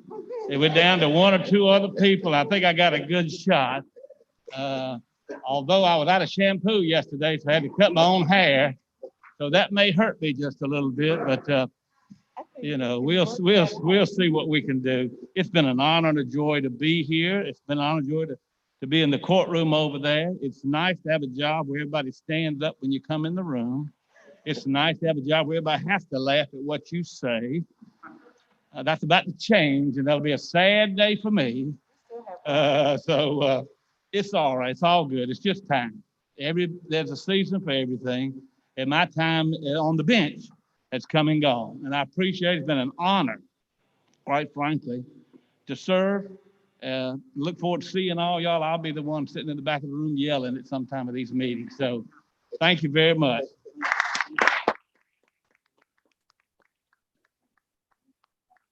So I wanted to say to Judge Irwin a couple of things. He and I were sworn in, me for my first term and his for I don't know how many terms, at the same time. And he looked at me afterwards and said, Doreen, everybody loves you today, but it's all downhill from here. And so my words to you are, everybody loves you today, and it's all uphill for you from here out with retirement. You will have so much more control over your schedule and your time, and you will like that. So congratulations. Thank you for your work. Yes, ma'am. Thank you. Come on, join us. And what we'll do for the picture, we'll get you in the middle, we're going to put Commissioner Washington.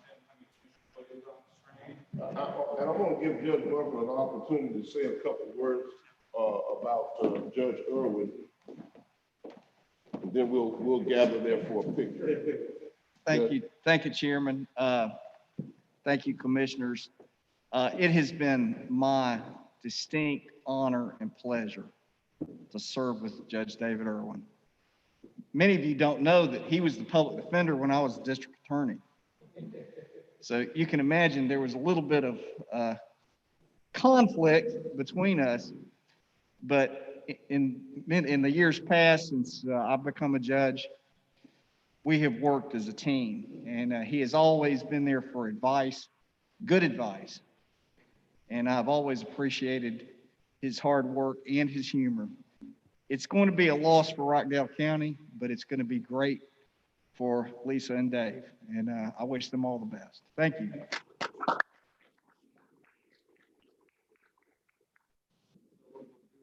Bring Commissioner Williams up on the screen, and we will take a picture. You can stand just a little bit closer to me. Come over. Actually, that won't work. Sorry, we were trying to get you somewhere out of the line so we covered Commissioner Williams. There we go. That's better. Now, you know that the height is going to be you can't even be tall. All right, 1, 2, 3. Perfect. Thank you.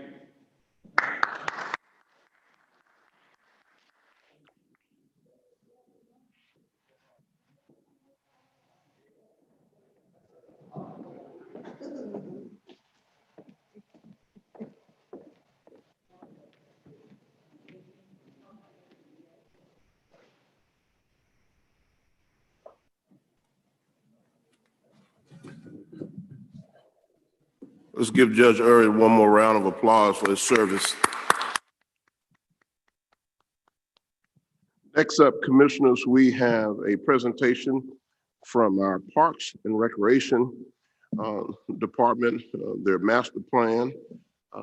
We have folks who worked very diligent with them to produce this master plan. We have present this morning our Deputy Director of Parks and Recreation, none other than Mr. Jason Redmond. He's wearing his pink shirt and pink and blue tie. And yes, sir. Deputy Director Redmond, good morning. Good morning.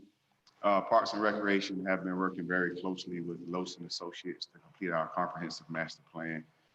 Today, I would like to introduce to you Mr. Aaron St. Pierre from Lowson Associates, and he will give you a brief overview of the plan. Very good. Come on up, sir. Thank you, Jason. Good morning, Commissioner. Good morning, Rockdale County. Good morning. Thank you for having me here this morning. As Jason noted, it's been a long time coming, but we are happy to present a summary update of the final Parks and Recreation Master Plan for Rockdale County, Georgia. Commissioners, I understand you all have had an opportunity to review the documents, so I'm going to try to limit the 300-page report to just the highlights that I believe that you and the rest of the community would like to see. You the man. I try. First and foremost, I do want to point out the vision statement for Rockdale County. As you mentioned, this is a great place. It is a rock on which to build community and lives and memories. And so the Rockdale County Department would like to be the place that people choose for Parks and Recreation and the model that other communities want to be. We want to be able to be a place that when we're not only looking at ourselves, are we serving each other, but are other people looking at us for leadership and representation in order to guide their principles and make their homes a better place. A very brief review of the methodology. Essentially, we went through a research and data gathering phase where we looked at your existing parks and facilities. We did a community profile analysis looking at your demographics in various different ways. And then we also did several rounds of public outreach and engagement through public meetings, online public surveys, focus group interviews, those things along those lines. Then we took some data looking at national metrics and did some benchmark analysis and level of service analysis to see how Rockdale County Parks and Recreation is currently measuring to its peers. And then finally, we used some facility mapping and gap analysis in order to kind of develop some overall recommendations in terms of the organizational structure of the department, as well as looking at how we can expand programming, recreation opportunities. We looked at financial resource planning, facility enhancements, and then all of this basically led to looking at how we can develop a capital improvement plan over the next 10 years in order to achieve our goals as a county. Just some quick information from what we received from looking at the community overall. Rockdale County is growing. It's growing relatively fast. Over the next 10 years or so, or 20 years or so, we're looking at about 43% growth in the community. So how do we plan for that going forward? And what does that growth look like? We have a very diverse population here in Rockdale County, especially in terms of age groups. Our median average age is a little bit higher than the national average of about 37 and a half. So how does that factor into how we deliver parks and recreation services? Overall, median household income is very healthy. You all are very fortunate that we have over almost 100% of the residents have access to some personal mode of transportation. So that kind of helps steer some of our recommendations in terms of how we deliver those services. Looking at when we start doing the community input, these are just some of the data points that we talked about earlier in terms of how we collected our information for the community.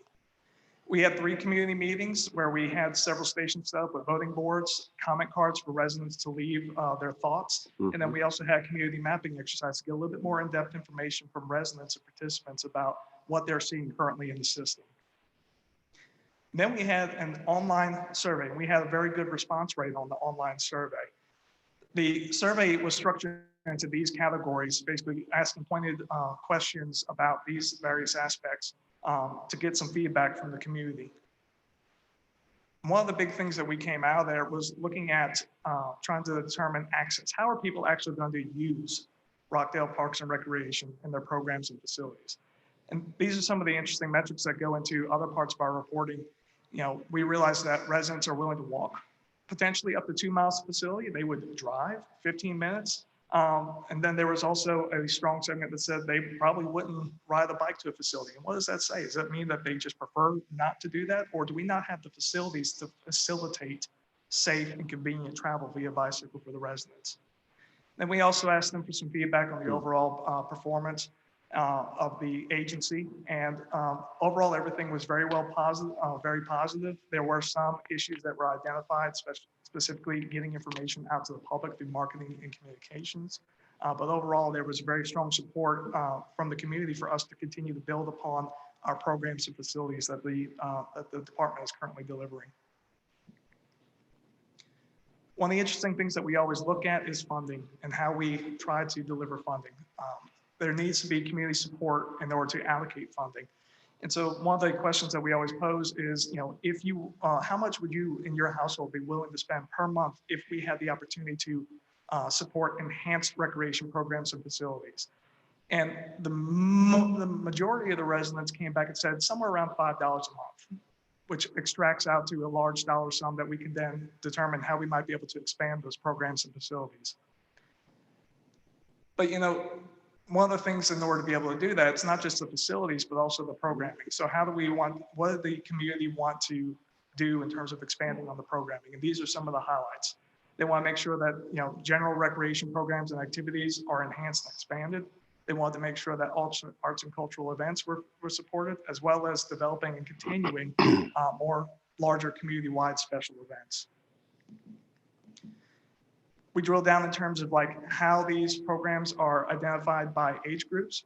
And so you can see, a lot of the youth recreation programs had very strong support. And then in adults, we start to see a little bit of a skew to where there is some organized recreation activities, such as like a kickball league or a softball league. But now we start to see a little bit of a change in the trend where we're looking for a little bit more of the passive recreation in terms of like disc golf, even if it's a league that's structured or unstructured, or more importantly, walking and running. And finally, once we get to the active adults and senior citizens, that passive program necessity actually gets larger and becomes a little bit more diverse. And so we wanted to take this information, compare it to your current program offerings, and make sure that we're structuring recommendations that support these needs that were identified by the community. Once these needs are being delivered, we made recommendations to staff to make sure that we have a program plan in terms of being able to track user data and participation, and then just overall satisfaction levels. We don't want to offer programs that people aren't utilizing or that people don't think that we're doing well at. So we want to identify those areas and provide the structure in place in order to deliver that at our best level of service possible. Obviously, Rockdale County is not unlike any other county in the fact that we try to cover a lot of ground and we have very limited resources to do with. So identifying key partnership opportunities and volunteers through nonprofits or other community providers, or even other departments and divisions within the county structure are going to be critical to be able to implement these goals going forward.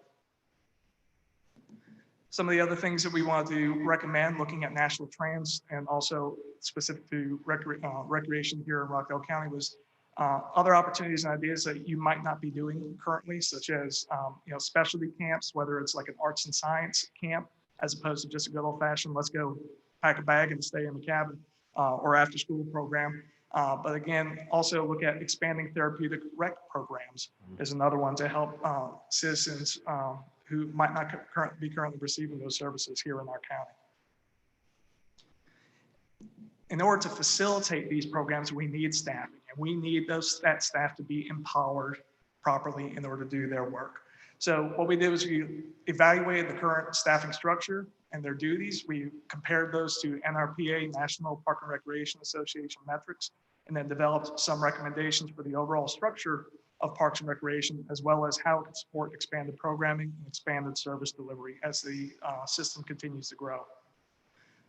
Without going into too much detail, these are some of the restructuring in terms of going from an administrative level down to a recreation recommendation, the staff to facilitate some of the programs, and then eventually getting into maintenance recommendations. I think in terms of the staffing analysis of recommendations, one of the biggest things, the two takeaways that our team is recommending is that A, Parks and Recreation should be its own department under the county services. That will help them focus and streamline their delivery as well. And then also we had some very strong recommendations to really try to boost and ramp the maintenance aspect and getting the staffing in place in order to facilitate maintenance in order to keep Rockdale facilities an excellent place to recreate.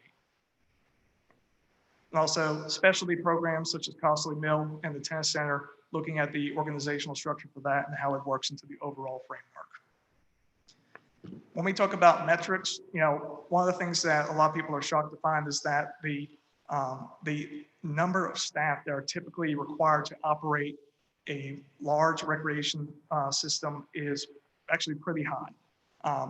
What we saw in Rockdale was that your numbers were significantly low. And so we have made some recommendations in order to increase your staffing levels in order to hit those goals in terms of service delivery and maintenance.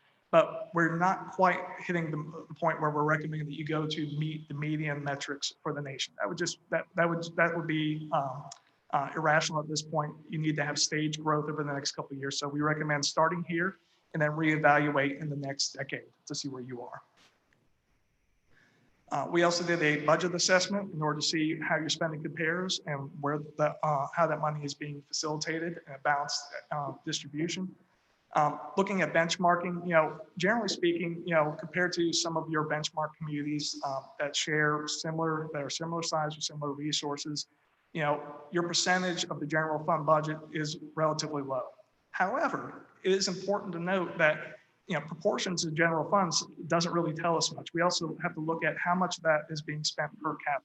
And so you can see outside of something really big like Cobb, something larger like Cobb County, which has 750,000 residents, or City of Roswell, where the income levels of the residents are significantly higher. We're actually doing pretty good here in Rockdale County in terms of per capita spending. So we want to maybe increase a little bit, but definitely keep up the momentum that we have going currently. One of the biggest things that a Parks and Recreation Department can do in order to help itself deliver programs and facilities efficiently is revenue generation.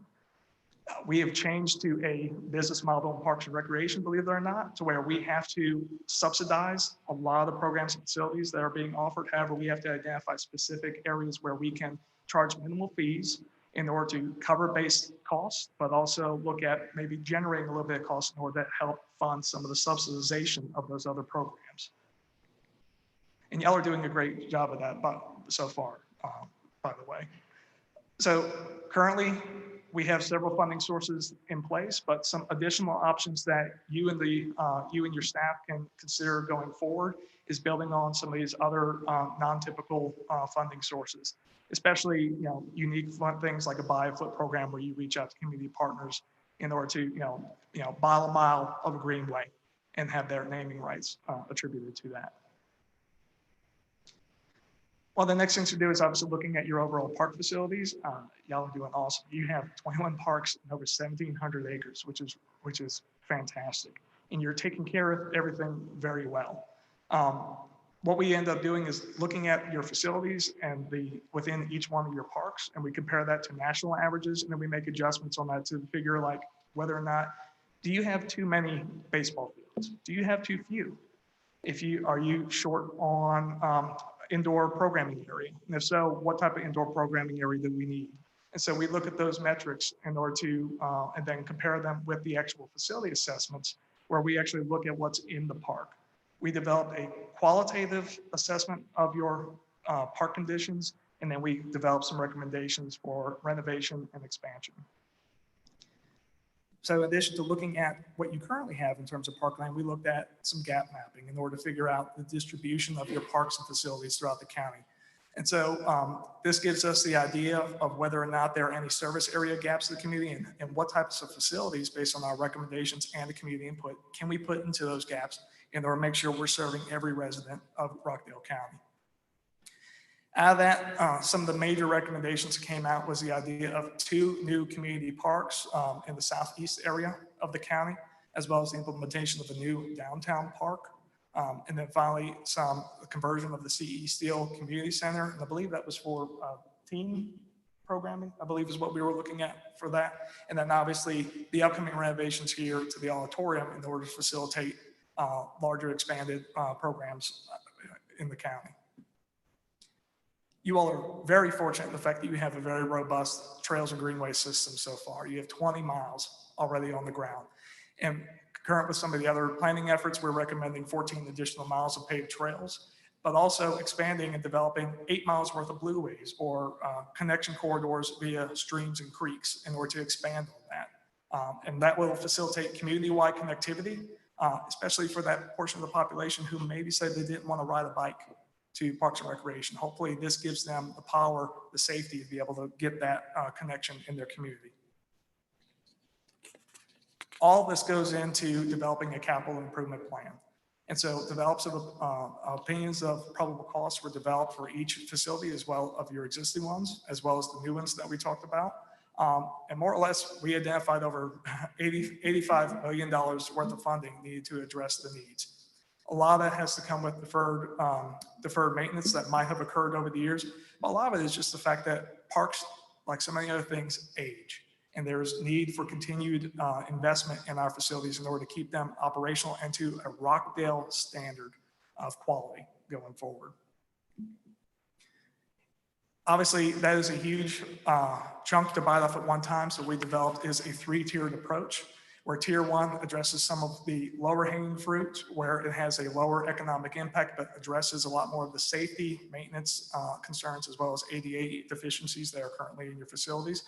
And then in tier 2, we start to build a little bit more, where we continue to take care of that low hanging fruit, but now maybe we start working on your trail expansion.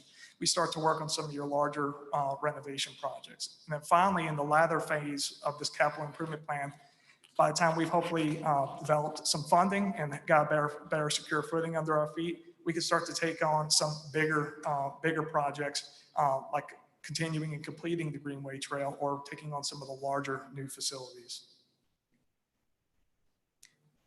Oh, sorry, wrong way. And this is just a breakout that you all have in your report that shows how that funding is being distributed over those 3 tiers. And with that, I appreciate the opportunity to present our recommendations and findings. And if you have any questions, I'll be more than happy to answer them. Well, thank you so much, and we appreciate your brevity. I'm going to yield to Commissioner Washington and then to Commissioner Williams for any questions or comments. I don't have any questions. This is absolutely wonderful. That's one of the things that I pride this board on, is doing these plans so that we can have a roadmap on how we want to move in the future. And this is phenomenal. It gives credence to where we are and where we want to be. And, you know, your parks and recreation is an amenity that we offer the citizens, and people want to, as you say, recreate. They want to be out. They love walking. Wheeler Park is always full. The trails from the monastery down and around, just always full of people riding their bikes, or as I tried to ride my bike, ended up pushing the bike. But at least we're trying to get everything, be active. And that's one of the things, you know, we need things for our children to do, to have experiences and to get rid of some of that energy. So thank you so much for leading the way and helping us get our plan together so that we can see how we want to move forward. My pleasure. Thank you, Commissioner. Commissioner Williams.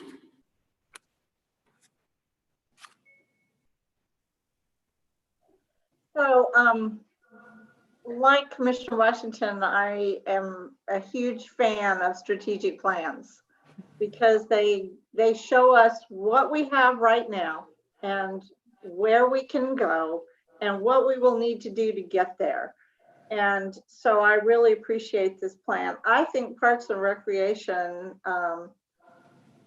is kind of the quality of life foundation of a community, is something that families can use, senior citizens can use. It becomes really important in that quality of life issue.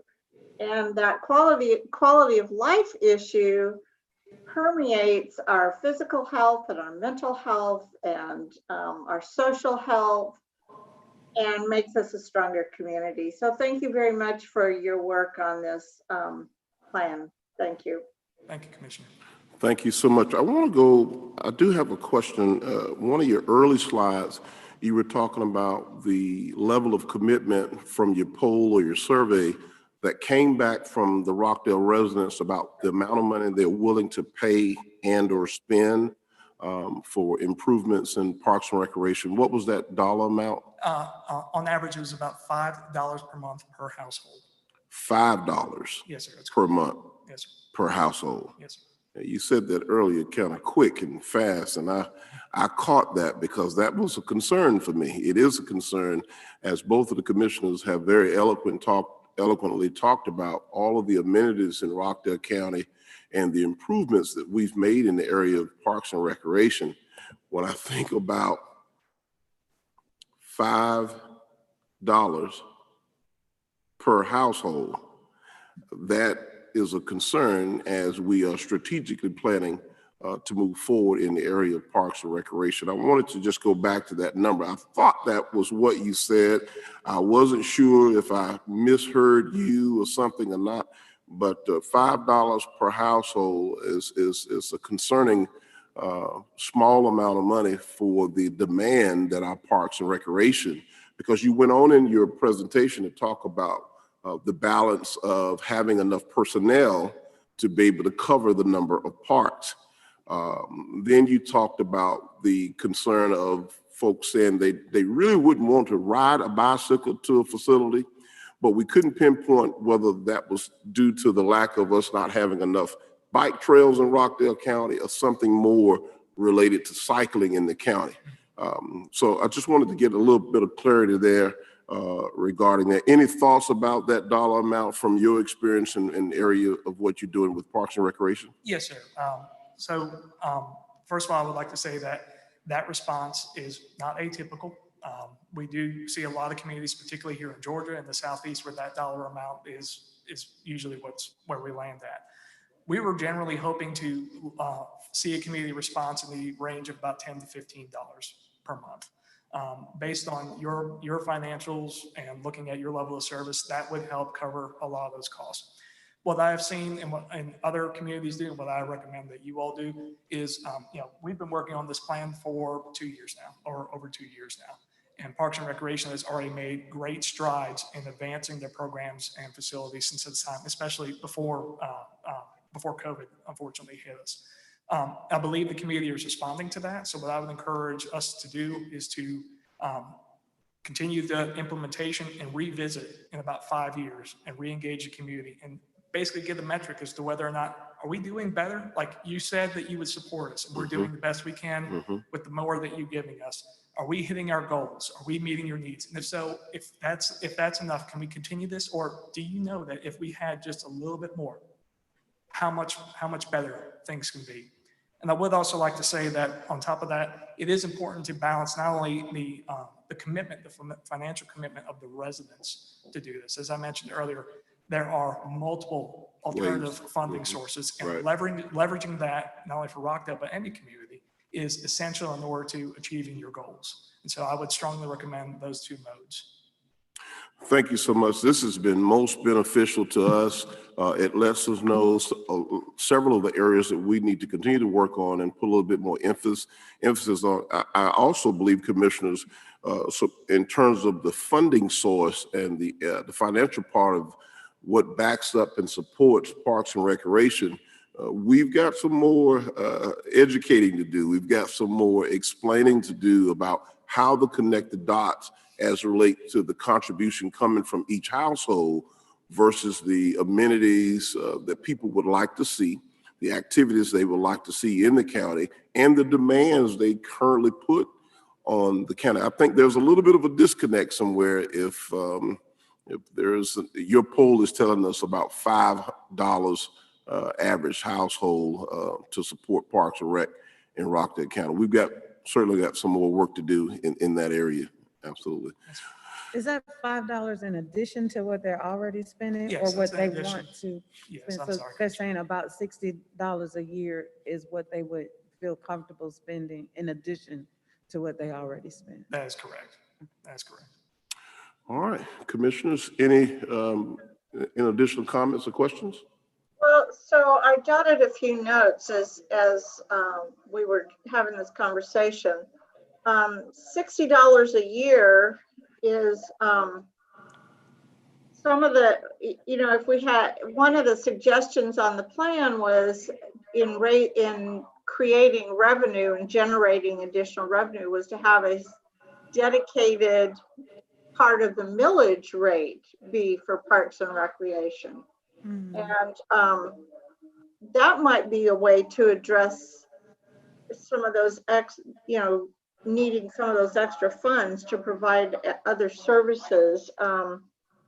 Because as we've talked about millage rates, we know that millage rates, when we raise, it doesn't impact families all that much. And that might be something for us next year to look at, is a dedicated percentage of the millage rate for Parks and Rec. Very good. Thank you, Commissioner. I think I'll round this conversation up, Commissioners, with, again, kudos to our SPLOST committee here in Rockdale County, because when I think about the overall picture of Parks and Recreation here in Rockdale County, I can't imagine it without our SPLOST program and what it has done and what it continues to do for Parks and Recreation in Rockdale County. Because if we did not have the SPLOST funds coming in to support Parks and Recreation, I think we would certainly be in a different situation here in Rockdale County. Our Parks and Recreation Department does a fantastic job. This year has been quite different for all of us due to COVID-19 and the coronavirus. We've been limited. We had to furlough a good number of our employees due to COVID-19 and the lack of participation, events, and activities, because due to CDC guidelines, we could not have events and activities going on. We're still in a pandemic, and we don't know just how long we're going to be operating through Parks and Recreation the way that we are in terms of the length and the duration of this pandemic. People, I could hear it in Commissioner Washington's voice, so many people are really raring and daring all over the county to get back out, to become more active. They're tired of being cooped up in the house, and they're tired of being quarantined and isolated. So Parks and Recreation is certainly a healthy outlet. And as soon as we get beyond COVID, or perhaps to a point within COVID, perhaps, because I believe things are going to have to change. I don't know whether we'll ever get back to 2019 and beyond. I think that we'll have some new, fresh set of guidelines that will allow us to recreate under COVID and some of these new provisions that have been put in place. But as soon as those are released by the CDC, folks are going to show up at our parks and facilities in record number, and we're looking forward to it. Thank you so much again. Thank you, Deputy Director Redmond, for the fine work that you all are doing. We always embrace the master plans coming out of each and every one of our departments. Thank you. We'll be talking with you in the days ahead. Thank you. Next up is a video edition of the Board of Commissioners Roundup. This is a new presentation coming out of our Public Relations Department. I think this is a weekly presentation that they're going to be offering to the citizens to keep them updated. Ms. Janetta Owens, our manager inside of the Public Relations Department, has joined us this morning, graced in her pink. Ms. Owens. Yes, okay, I am Janetta Owens, Operations Manager of the Public Relations Department. Good morning. Good morning. I'm here to present the Commissioners Roundup. It's not a new project. This is something that we've been doing kind of in a digital print form that we put on our website. And we do that after every BOC meeting. We'll kind of give a summary and pinpoint the highlights that we come across. And basically, it takes the team to do the entire job, because we sit down and we take notes during the BOC meeting, and then we move it from a digital print format to a script to the video segment that we are presenting today. So without further ado, I'll turn it over to the team and let them show us the video. Hi, I'm Satara Koot, and this is your Commissioners Roundup.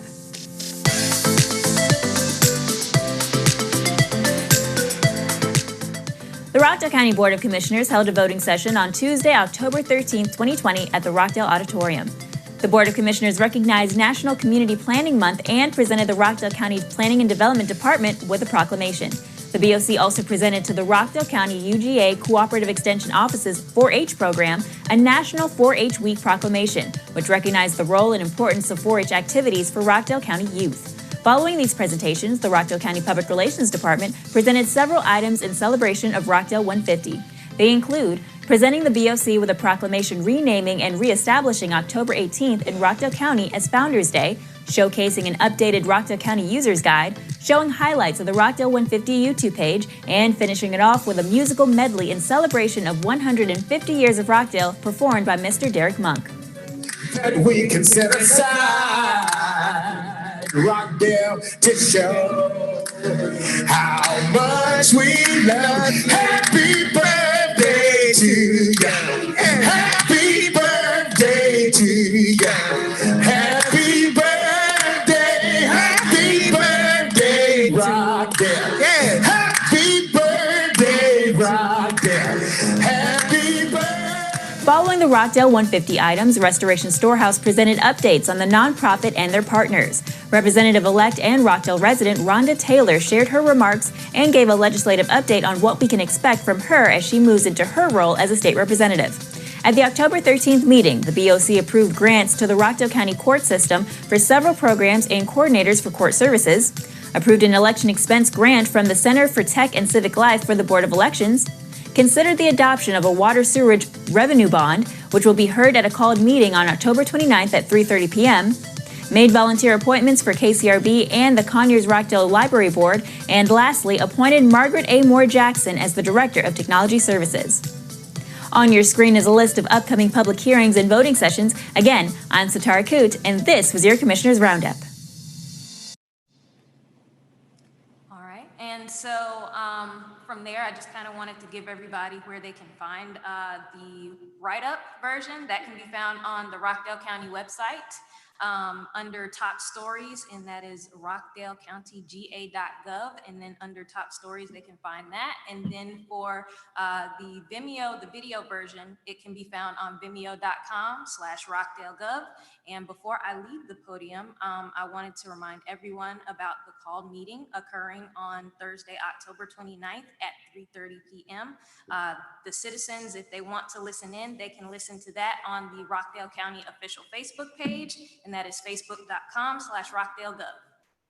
All right, very good. Commissioners, any comments for our PR department with the Commissioners Roundup? Excellent job. Thank you so much. Thank you. Commissioner Williams? Yes, I am amazed continually at the quality of videos that the Public Relations Department is producing.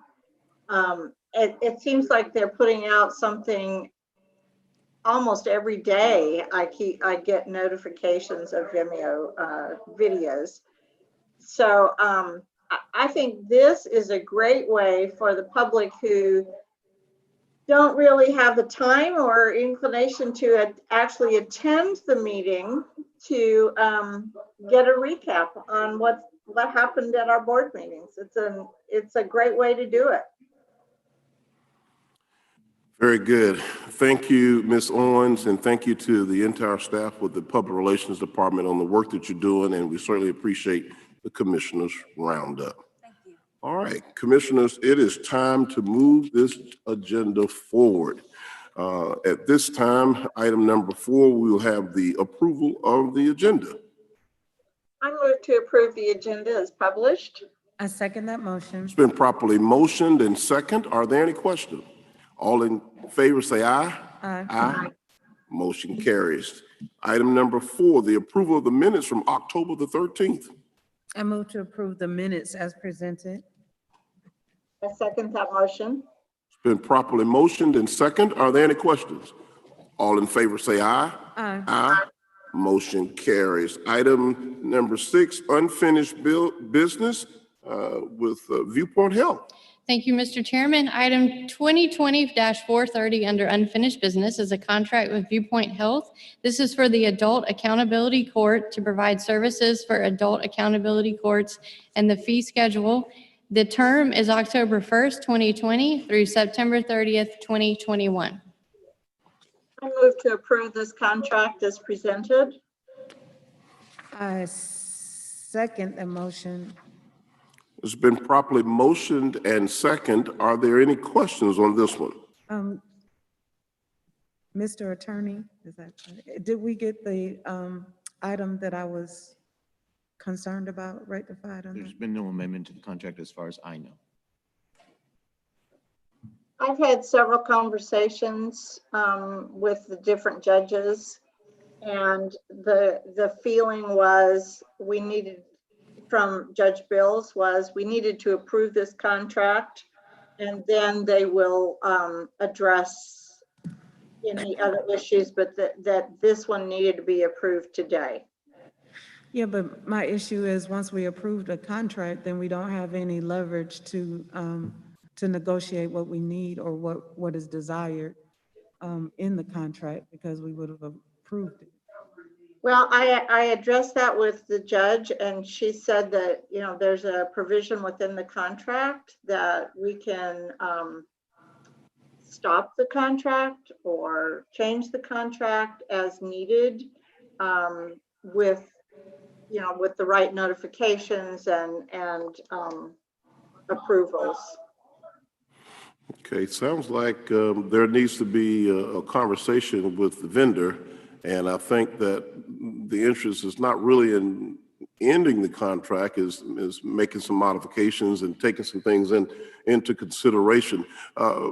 Director Rutledge, is there an opportunity for a motion to be made for this one to be deferred and come back and give an opportunity to have some conversations with the vendor and see what we can do to enhance this? Based on what I'm hearing right now, it might be, and the county attorney could weigh in if he wanted to, that the board may consider approving this contract subject to final approval by the county attorney. That way you can make sure that whatever it seems like there might be a minor issue as opposed to the entire contract being a problem. Is that what I'm hearing? Commissioner? I think it's the dollar amount per one of the services that one of the judges has a problem with. And I don't think you're right, it's not the entire contract, but I still don't want to approve it without us being having a meeting of the minds on all issues of the contract. Okay, and then in that case, if the motion is to, for the board to defer, then they won't be able to utilize these services until the board approves the contract, which would be November 10th is your next board meeting. So is that agreeable? That's exactly, I think, why Judge Bill said to me, this contract really must be approved today so that they can continue the services that they've been receiving. And there is some thought being put into the prices and the vendors and that kind of thing. I would invite you, Commissioner Washington, to speak with Judge Bills about it. And I think you've already spoken with Judge Mumford. I have spoken with Judge Mumford, and I actually agree with his assessment. I'm very hesitant to approve a contract when we have our Superior Court judge so adamant about not the dollar amount on a critical piece in the contract. Mr. Chairman, if I may. Go right ahead, sir. Chairman, you and the board could approve the contract subject to final approval and also approve the contract, but for the specific provision that you're discussing, Commissioner Washington, subject to a meeting of the minds between the vendor and the county on that specific fee that you're discussing. So you could approve the whole thing subject to final approval and amendment of the particular fee that is in question, if you want to move forward today. Thank you. Commissioner, what is your pleasure? So subject to final approval of the, what was the video conferencing fee? Correct. So do I have to amend the motion? So I would just suggest that you amend your motion to approve the contract subject to final approval by the county attorney with a specific provision of the video conference fee to be discussed at a later date. So, but that's, do I amend the motion or does? Yeah, I think we should have you amend the motion. Okay. Yeah. So I would move that we approve the contract. No, I would amend the motion. Yes. So that we approve the contract subject to final approval by the county attorney and with the specific provision of the video with conferencing the fee. specific provision of the video conferencing fee to be determined before Yes. we approve the final contract. I second that motion. So it's been properly motioned and second. Are there any additional questions or comments? Let me just say that we certainly don't want to impede or interrupt services. I heard loud and clear the need for this to move forward, and we don't want to interrupt services at all.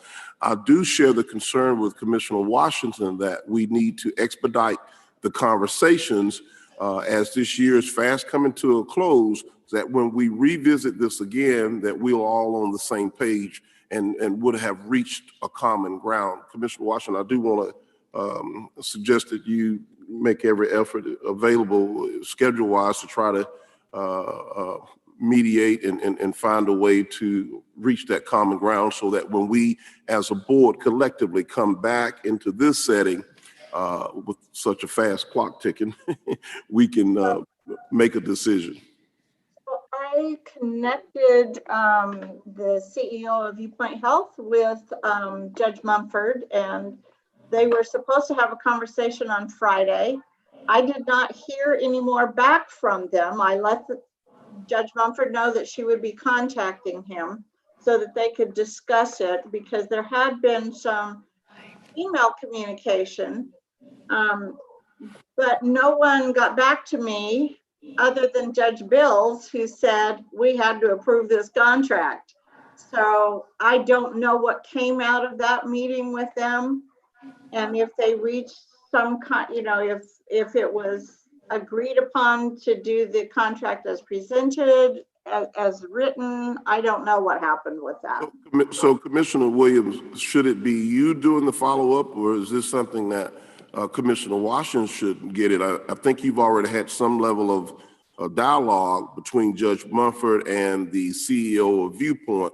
Should we keep the lines of communication clear and simple, and you do the follow-up and get back to Director Rutledge, myself, and Commissioner Washington?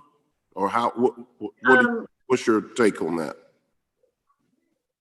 I can do that. I'd be happy to do that. I know what conversations have taken place already. Right. And I'll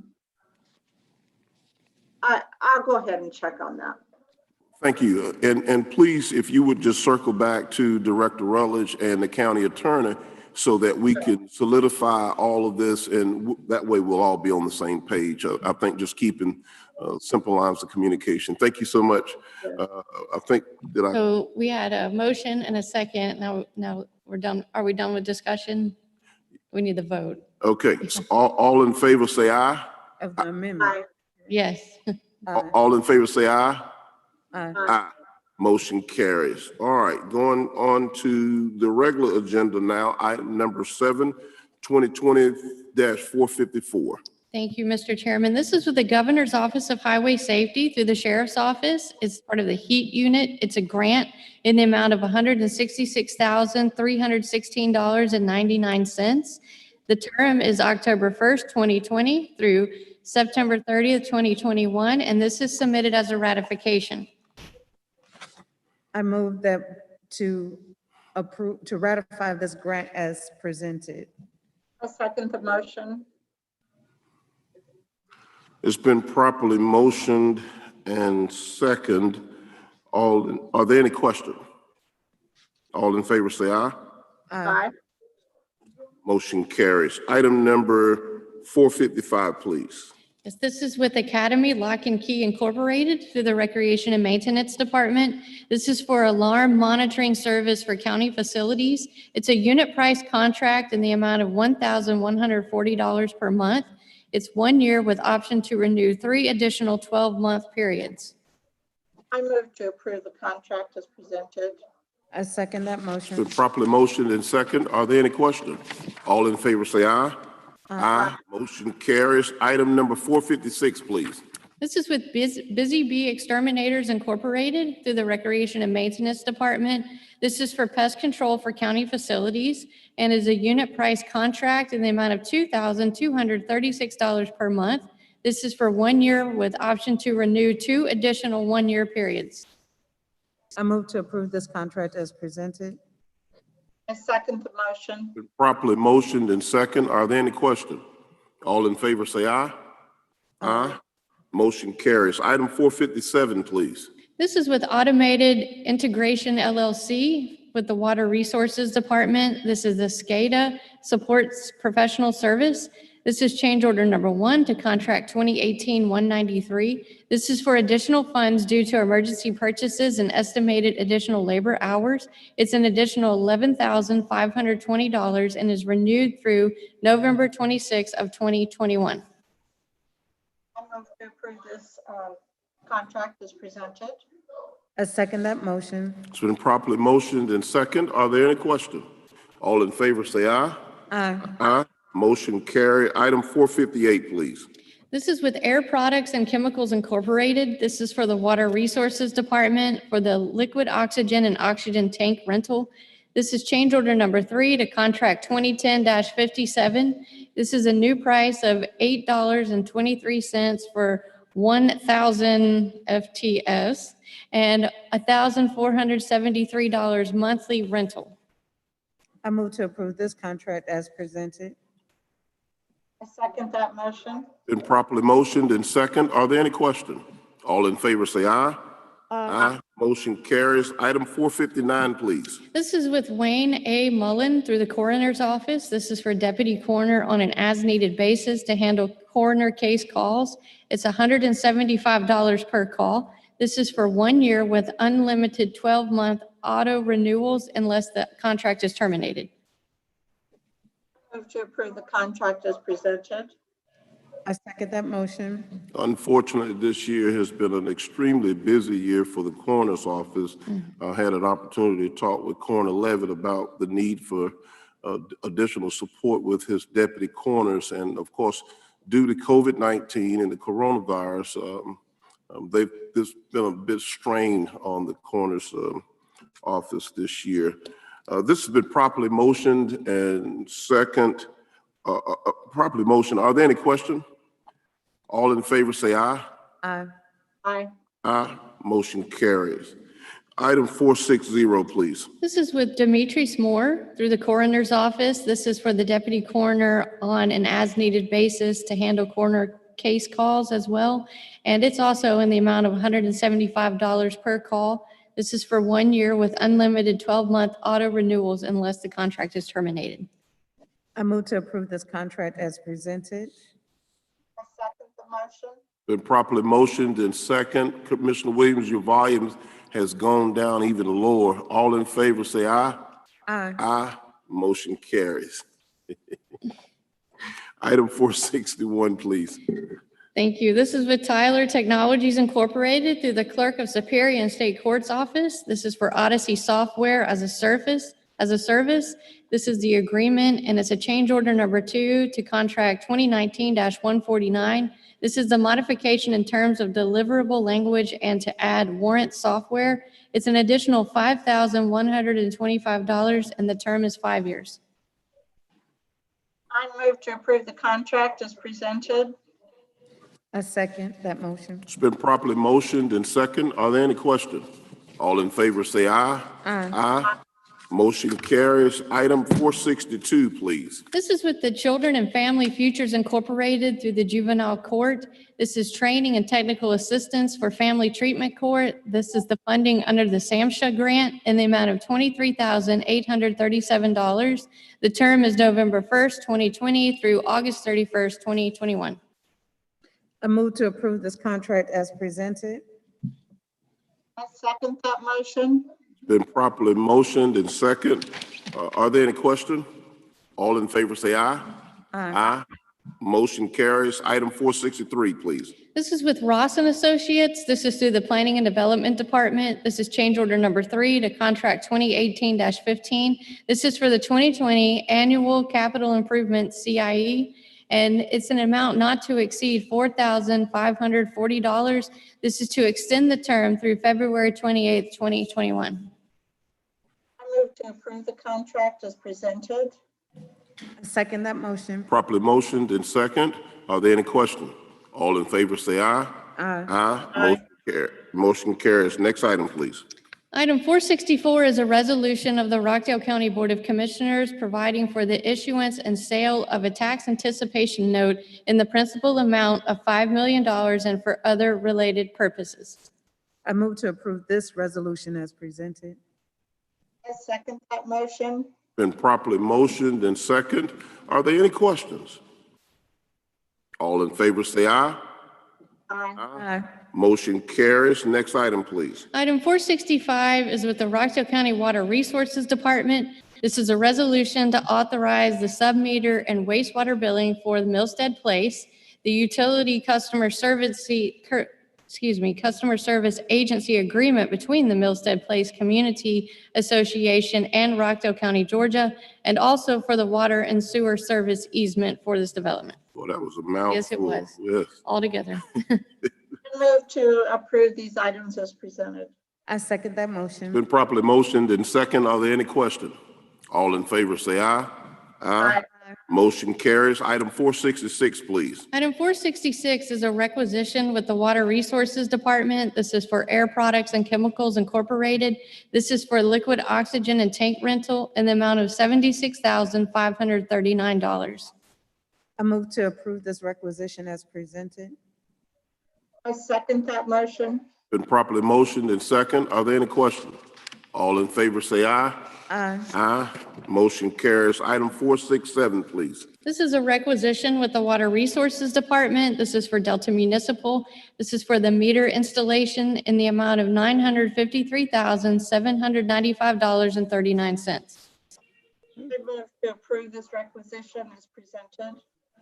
I second that motion. Been properly motioned and second. Any questions? All in favor say aye. Aye. Aye. Motion carries. Item 468, we're almost at the end. I know, we're almost there. Item 468 is surplus of equipment for the Water Resources Department and for the Sheriff's Office. I move to declare these items surplus as presented. I second that motion. Properly motioned and second. Are there any questions? All in favor say aye. Aye. Aye. Motion carries. Item 469. Item 469 is a resolution for the adoption of the associate probate judge, and that will be an annual supplement in the amount of $11,472.24. I move to approve this resolution as presented. I second that Been motion. properly motioned and second. Are there any questions? All in favor say aye. Aye. Aye. Motion carries. All right, we're moving right along to public comment. We will have the disclaimer read by Director Rutledge. Anyone willing to, interested in filling out a red comment card, please do so at this time if you haven't already. I have no cards, but I'll go ahead and start reading. As a reminder, public comment is limited to 3 minutes per speaker. Comments relative to any issues that are currently going through the public hearing process, matters that are in active litigation, political campaigning, or partisan politics will not be heard in this meeting. Speakers are to address the chairman, not each other or the audience, and are expected to conduct themselves in an appropriate manner. The use of abusive or profane language shall not be allowed. No debate or argument between speakers and/or members of the audience shall be permitted. Currently, Commissioners, I have no red comment cards at this time. We will move right along on into board comment. Commissioner Washington. Wow. First, I would like to readdress the breast cancer. This is Breast Cancer Awareness Month, and normally we would have had all kinds of activities throughout the month honoring the survivors and observing the people that did not survive their journey with breast cancer. I know I've shared on numerous occasions, my grandmother had breast cancer and she contracted it at such an elderly age, she decided not to treat. So what I tell people is that we lived with a breast cancer, a person who had breast cancer. So we see what it is to not have treatment, what it looks like and what it feels like, and the physical toll it takes on a body when that person does not have treatment available. So this society has come leaps and bounds in research and technology that has saved so many countless, numerous lives from breast cancer. So of course, I do everything in my power to support breast cancer research because like I said, I've seen what it is when it's not treated. So kudos to everybody that has survived breast cancer. I think that there was a article in the paper about a lady who was a double breast cancer survivor. She had it twice and survived it both times. So in my hearts and prayers and salutations go out to her and her family, but to everybody's family, because when you're going through treatment for breast cancer, it takes a tremendous toll on your body, your spirit, your mind, and you have to have all of those people to pour back into those entities so that you can go through this journey. My second thing is this is also Domestic Violence Awareness Month, and usually I do a whole lot for domestic violence awareness. Last year we did excuse me, start the Love Yourself Enough to Leave campaign. So this being the last county commission meeting that we will have during during domestic violence awareness, I would like to still encourage people that if you are in a situation where you feel, where you're being abused, if you're male or female, please reach out, get help. Love yourself enough to leave. Everything there are so many resources in the community that are designed to help you so that you will not be in that situation. Get out, seek help, and there are so many things that we can do to help you. Love yourself enough to leave if you are in a domestic violence situation. The third thing that has been on my mind, and I know the chair touched on it earlier, is that we still are in a pandemic. We still are going through what is now another surge in the coronavirus. It has not stopped. It is not even slowed down. It's even bigger than it was before. And I feel as if so many of us are acting as if it was not here. I would like to a friend of mine and a city council woman for the city of Jonesboro, Danya Sartor, just lost her mother the day before yesterday due to COVID. So my hearts and prayers go out to her and her family. It's still real. It's still a huge threat. Please, please, please wear your face mask. Now, that being said, somebody called me the other day and said, Commissioner Washington, I was looking on the news or on the statewide map in Rockdale County. It looks like it's holding steady, or it's not, the corona cases are not increasing as rapidly as other surrounding counties. So I say, thank you all for wearing your mask. If you go out in Rockdale County and you don't have a mask on, people are looking at you like you have lost your mind. But I appreciate that. We still need to do everything in our power to control this pandemic because it is still losing lives, and people who, even if they're recovering, they're still not the same. They're still having multiple difficulties breathing and things like that. So understand that we are still in a pandemic. We still need to wash our hands, social distance, and wear your mask. And that's all we have for this virus right now. So it's very important that we still continue to do those things and don't do it. And I'm not asking you to do it for you because of your concerns about your freedoms. I need for you to do it for me because I need to be able to safely go to my grandson and be able to give him a hug at the end of the day. Finally, Tax Commissioner Tisa Washington, I refuse to say the smart Washington, but Tax Commissioner Tisa Washington and I are doing a reverse trick or treat in 5 different neighborhoods on Friday. I'm super excited because this is one of our ways that we are trying to allow children to still partake in a little bit of Halloween without going door to door. They will come to us. We have candy in bags. We will be social distance, and we have done the best we can to sanitize the bags and everything. And so we are super excited. Like I said the last time, that is Tisa Washington's, the Tax Commissioner Washington's idea that she wanted to provide a little bit of Halloween flavor to. Have y'all decided on costumes? She has. She is going to be an M&M. And what are you going to be? I have not decided yet. So I have 3 days. Okay, she's going to be a plain M&M or a peanut? She is or peanut butter, because I mean, they got all kind of M&Ms now, mint flavor, crunchy M&M. All she told Which kind of me M&M is she going to be? If you're going to put her out there like that, Commissioner, straighten it out. She wants to be a pink and green. I don't know why she chose those colors. Oh, AKA M&M. M&M. I'm not saying all of that. That's kind of But bougie. That's what I said. So, you know, I had to come up with my costume. Kids don't care, they just want candy. They just I was want asking candy. about the costume. What is yours? I don't know yet. I haven't decided yet.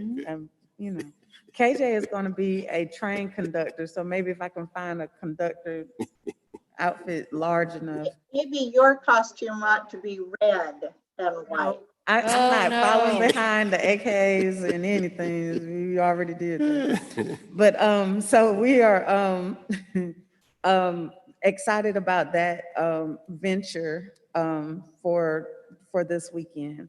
And I think that is all that I have for right now. All right. I like how you started using the "for right now" as your For right disclaimer. now, it's my disclaimer. Right, because she's going to say something. As you and I'm close gonna your say, public oh, comment. Yeah. Commissioner Williams, go right ahead. Well, I too want to reiterate that we are still in the middle of a pandemic. While Rockdale hasn't been as affected as other counties in Georgia, the numbers are still going up. And we need to be very cautious about what we're doing, where we're going. With Thanksgiving coming up and people making plans for family events, that's something to really be careful about. You know, think about having it outside and wearing masks. And that sounds funny when you're with some of your other family members, but that has been lately the biggest spreader of the disease has been those intimate family and friend events where people get together, you know, because you know each other, and so you don't, you know, it's kind of almost like you're kind of suspicious of somebody you don't know, but surely people you know don't have it. And so we need to be careful about that and cautious and make sure that as we plan for the holidays that we're taking into consideration everybody. I was just reading in the paper about someone whose mother had cancer, and also she might have had COVID also, but she was dying, and the family all gathered to say their goodbyes, and then 19 people tested positive after that from that group. So, you know, it's really a difficult situation, but I think if we're cautious and careful and plan ahead how we're going to manage it, I think that will be beneficial to everyone. And one of the things too that I wanted to comment on was our small businesses. we need to be supporting our small businesses and getting out. Again, wear your masks, social distance, but still go out and do some shopping and try to support the people that are trying to support themselves. We've got eviction notices coming out. We've got student loan payments coming due again and mortgages coming due again. So we need to be, if you are in a position at all to help some others through their the things that they are selling or offering, take the opportunity to do that. The other thing is we have a huge election coming up next Tuesday, and numbers have been really big with our early voting. But I want to encourage you to continue to be vigilant about making sure you vote, your family members vote, your neighbors vote, your friends vote. Just make sure everybody is aware and of the necessity of voting. We do have 2 early voting locations. This is the last week for early voting. But I took a friend of mine, I drove her to Springfield Baptist last week. I sat in the car while she went in. She was back in less than 10 minutes. So don't forget that we've got that second location. And I know that they have streamlined things at 1400 Parker Road also, but there's just no excuse for not voting. If you have an absentee ballot, there are now 8 locations around the county where you can drop those ballots off. You don't have to go just to the Board of Elections office. There are a number of the fire stations have ballot box drop-offs also. I have not heard of any fake ballot boxes like we have heard in the news in some other areas, but the ones that are authorized here in Rockdale County are at the Board of Elections office and a number of the different fire stations. I know that Public Relations has put out a video about that, and that information is available. So make sure you vote, and make sure you take care of yourself and your family and your friends. Well, thank you, Commissioner. I know Commissioner Washington had some, I knew it was you coming. poked her. Just the voting piece. First, I would like to say, give a kudos to our Board of Elections and the whole, that whole Cynthia Welch and everybody down there, because they're doing a tremendous job getting people in and out. We did our 1,000 Black Men March to the Poll on Saturday, which was a tremendous success. And thank you to all the community partners who came out for that. Thank you, Jay, Philip Baker, and Demetrius Maya for helping me put that together. But the line at Parker Road was very, everybody was in and out very quickly in that. But I went to Newton County to help hold signs for some of my friends there, and the lines were wrapped around. It was taking them hours to get in and out. People were reading books and the whole 9. So it was great to see the difference in Rockdale County and Newton County.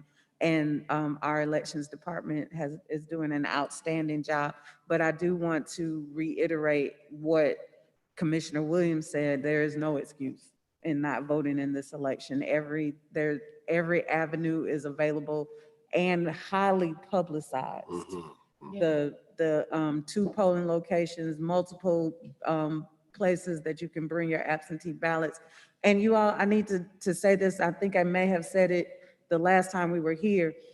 You cannot put your absentee ballot on the ground or anything. It just so happened that I was at the Board of Elections for, I don't even know why, and there was an absentee ballot on the ground next to the marquee or something like that, and I had to go and get Cynthia so that she could pick it up so that that vote can be counted. They clearly brought it out there, but they didn't put it in the box. It has to go in the box. It has to go in the box so that it can be counted. There are boxes all over the county. So please do that. And that I promise you is all. Thank you, Commissioner. That was a perfect segue from you and Commissioner Williams. PR has done a fantastic job, and as they're making preparation to show us their latest video about the elections, I too want to take an opportunity to give a big shout out to Miss Cynthia Willingham, Renee Pfeiffer, the teens over at 1400 Parker Road, 1877 Iris Drive at Springfield Baptist Church, Pastor Lee, Cynthia Welch, all of you all have done we have received a number of compliments all across Rockdale County as to how our Board of Elections have done a fantastic job with this process, this election, and how they should be the beacon of light and the beacon of hope, the example for all other counties throughout the metro. We knew long before then that the team that we have on 1400 Parker Road have always done a great job hosting our elections, but this year, because of the tremendous amount of people who've come out in early voting and the process, and now the fact that we have 2 locations for early voting, as well as the multiple drop-offs so that you can properly put your ballots in the right drop-off location in the right box there. But a big shout out to Ms. Cynthia Willingham and Renee Pfeiffer and the entire staff with our local Board of Elections done a fantastic job. PR, if you would show that video. After that, I will have our Director of EMA to come up. Dan Morgan will be following this video. He is going to give us an update about the uptick that we've seen in the number of coronaviruses and the cases here in Rockdale County. Public Relations, you're up next. Opinions expressed during Success Minute highlight the progress Rockdale County is making. Welcome to Rockdale's Success Minute, a quick way to show you what we are proud of in just 60 seconds. Today, we'll hear about how early voting is still going on in Rockdale County and how you can make your voice heard. Early voting in Rockdale County will take place until Friday, October 30th. You can vote at the Rockdale Government Annex, located at 1400 Parker Road, or at a second location, Springfield Baptist Church at 1877 Iris Drive, Southeast. If you don't want to stand in line and have opted to fill out an absentee ballot, you can either mail it in or drop it off at any of the 8 drop-off locations located in the county. To find out more about specific ballot locations and hours of operations, you can contact the Board of Elections office at 770-278-7333. There's no excuses, folks. World War II veteran and the oldest voter in Rockdale County, 99-year-old Reverend Willie Clarence Banks, even cast his ballot early during the 1,000 Black Men March to the Polls event. We hope to see you at the polls. I'm George Diaz, and this was your Rockdale Success Minute. Thank you, Director Diaz. And now up is Director Morgan. Thank you, Chairman. And I'd like to give a few more stats, but reiterate what the other 2 commissioners have said. The current, as of yesterday, we have 2,116 cases and 40 deaths in Rockdale. And that is cumulative since March. The thing that is concerning me is just in the past 3 weeks, we've reached 10% of those, 219 new cases just in the last 3 weeks. In September, we were averaging just 7 cases a day. So far in October, we're already over 10 cases a day as an average, and that number is continuing to climb. I want to reiterate to everybody, mask wearing, the proper wearing of your mask, hand washing, social distancing, but also to be aware of your physical self. Temperature, and what we've seen recently is one of the first indicators is the loss of loss of taste or smell. You do not have to have a fever to be COVID positive. We have just had 3 recently in the fire department, and all 3 of them, loss of taste, no fever. So it was, if something is different and you do not feel well or something is off, go get tested. You could either be a mild symptom or an asymptomatic person. Don't wait on the fever. Rockdale is still in the high case rate over the last 14 days, which is how the health department grades a county. Anything over 100 cases per 100,000 people over the previous 14 days is considered high. 4 weeks ago, we were 76 per 100,000. Today, we are 167 per 100,000. We are in the high category. Now, positivity, we're in the moderate, just barely. We're 8.9% positive over the last 14 days. Testing is still available. It is at the Rockdale County Health Department. And that is, you go to the GNR, Gwinnett Newton Rockdale website, and you still make an appointment. They get you in, get you tested, get you right out. I am concerned about the holidays coming up. 2 of the biggest spikes we have seen, not in Rockdale, but including Rockdale, but in the southeast, was 14 days after Memorial Day and 14 to 21 days after the 4th of July, when everyone got together. I just want everyone to be totally aware when it says you need to stay in your family group, they are talking about the people who live daily in your household. Another family who is related to you who comes to a party, they are not considered your family when you talk about your COVID bubble of the people you normally work or hang out with. So just be very aware. Don't let your guard down when all your friends and family and kinfolk come.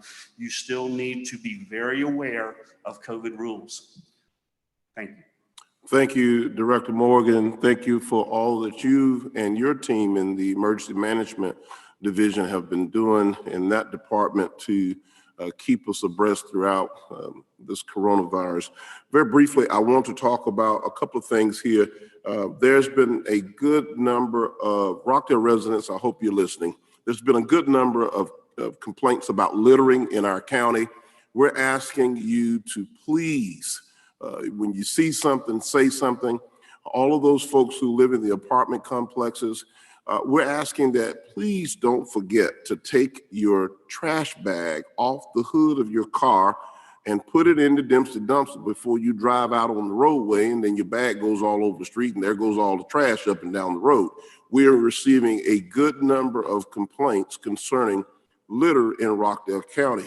I will say a very big hats off to Mr. Corey Brown and our community improvement team, who are working. We have a small crew, but they're working all over the county, the entire county, trying to pick up debris and trash and things that are being household waste, furniture, mattresses, and different things that people are still putting along the side of the road. You can be fined up to $1,000 and or sentenced to jail if you are identified or brought into the magistrate court. That's not what we want to do. What we want to do is for you to take and dispose of your litter in the proper place. Please, I'm talking about the litter in the county. Again, we have a See Something, Say Something campaign. We've been rolling, I think now, Commissioner, since 2017, See Something, Say Something.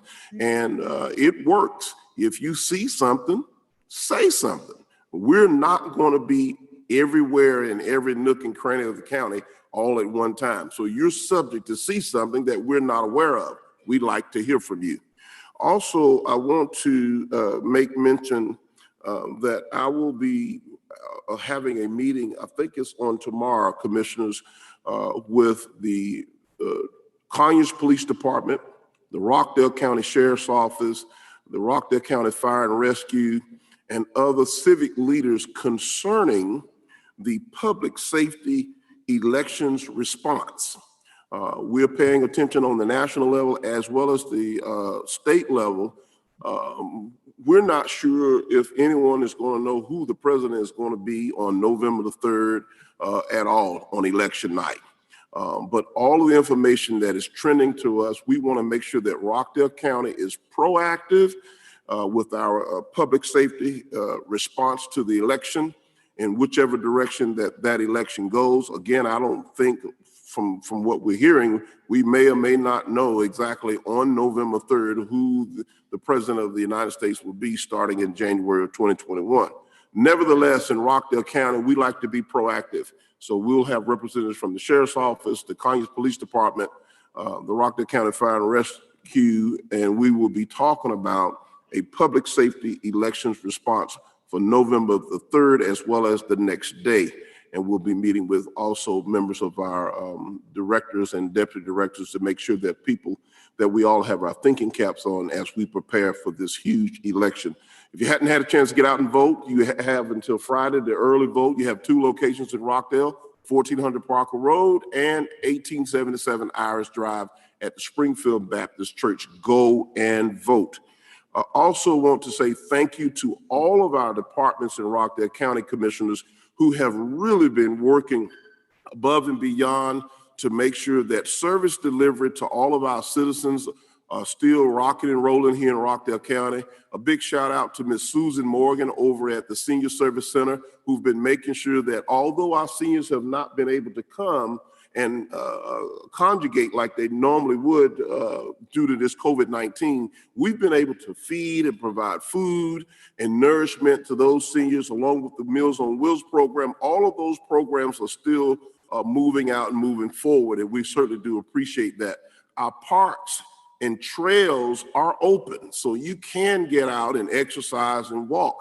And I think one of the things that you can do to relieve yourself of a little bit of stress and depression and anxiety is to get out and walk, get some fresh air, but do it in a safe way. We cannot overemphasize the importance of this pandemic. It is still very much alive. Do not take it for granted, Rockdale County. We've done a good job so far, but we've seen an uptick, as the Director Morgan has pointed out over the last few weeks. We have got to do our best to stay ahead of this.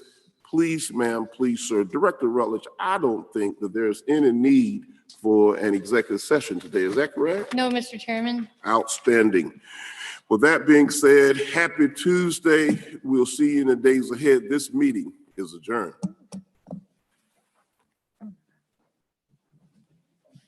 Somebody broke in my car. Where we at? Resolution. And we were at with